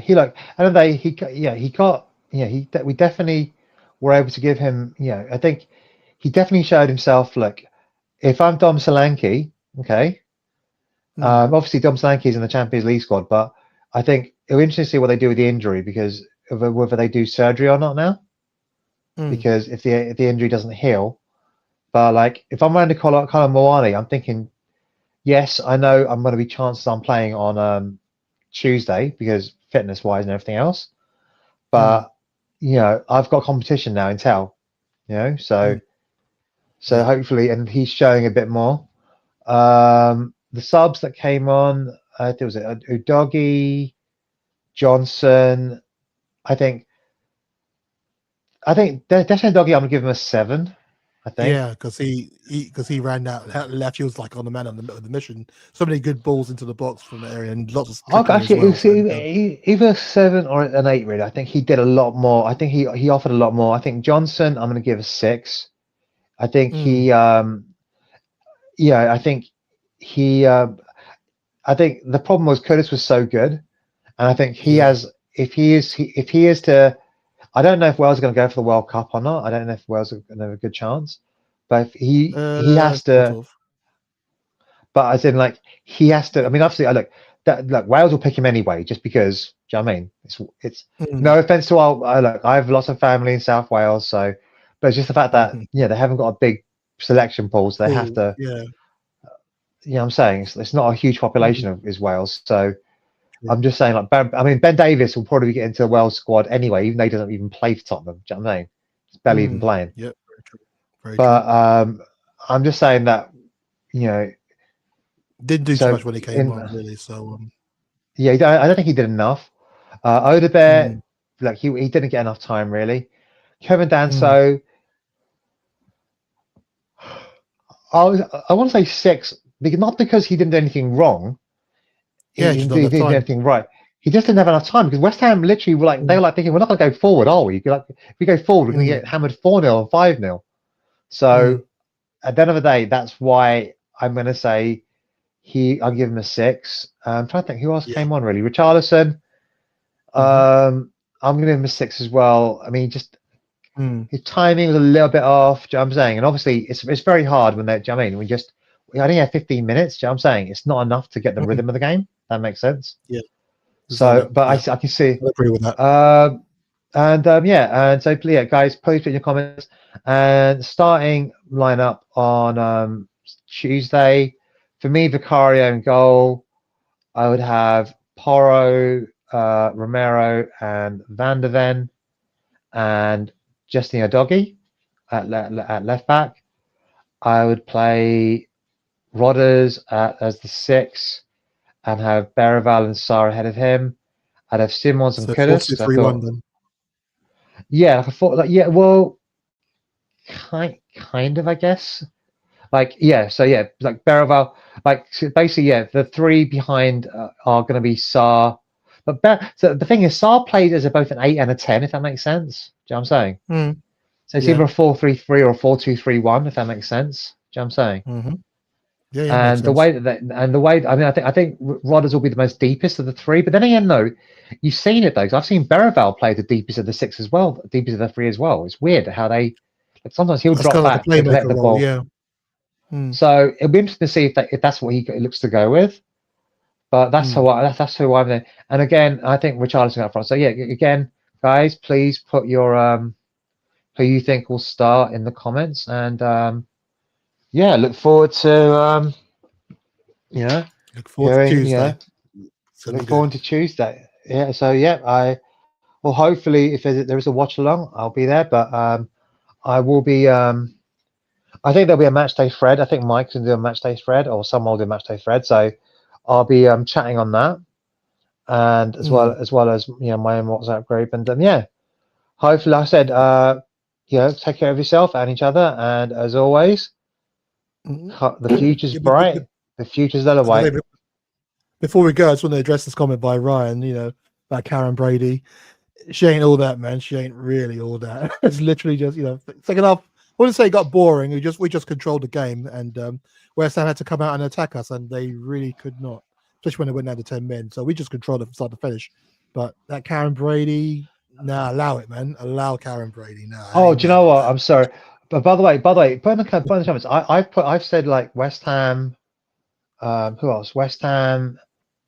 West Ham. My 4 favourites to go down. The 4 people for me it's going to be West Ham, Brentford, Wolves, and Burnley. But guys, put in the comments, and if not on the YouTube, put it in the Facebook group. Who do you think is likely to go down? Having played, obviously we've played Burnley, beaten them 3-0. We've beaten West Ham 3-0, and Beat Man City honestly, 2-0. do you know what? I'll tell you one thing there. Do you know what? Burnley had a bit more about them They did. than West Ham did. Just defensively, they were poor, and I think we'll probably see that again in the coming weeks. So yeah. All right. But Sorry anyway, to put you on thanks a long everyone day. for watching. Yeah, thanks everyone Yeah. for watching. It's been a great day, and we'll be in the group, so join us in there as well, and comment below, as Shubes said. But yeah, thanks again for watching. A 3-0 victory at the Caravan Park, and I am buzzing. I'm looking forward to match of the day when that comes up. But now, first, I'm looking forward to dinner. Thanks again for Shubes for joining us, and yeah, thanks everyone for watching. Come on, you Spurs. It's good to be a Spurs Come fan on, right you now, innit? motherfucking Spurs. You all take care.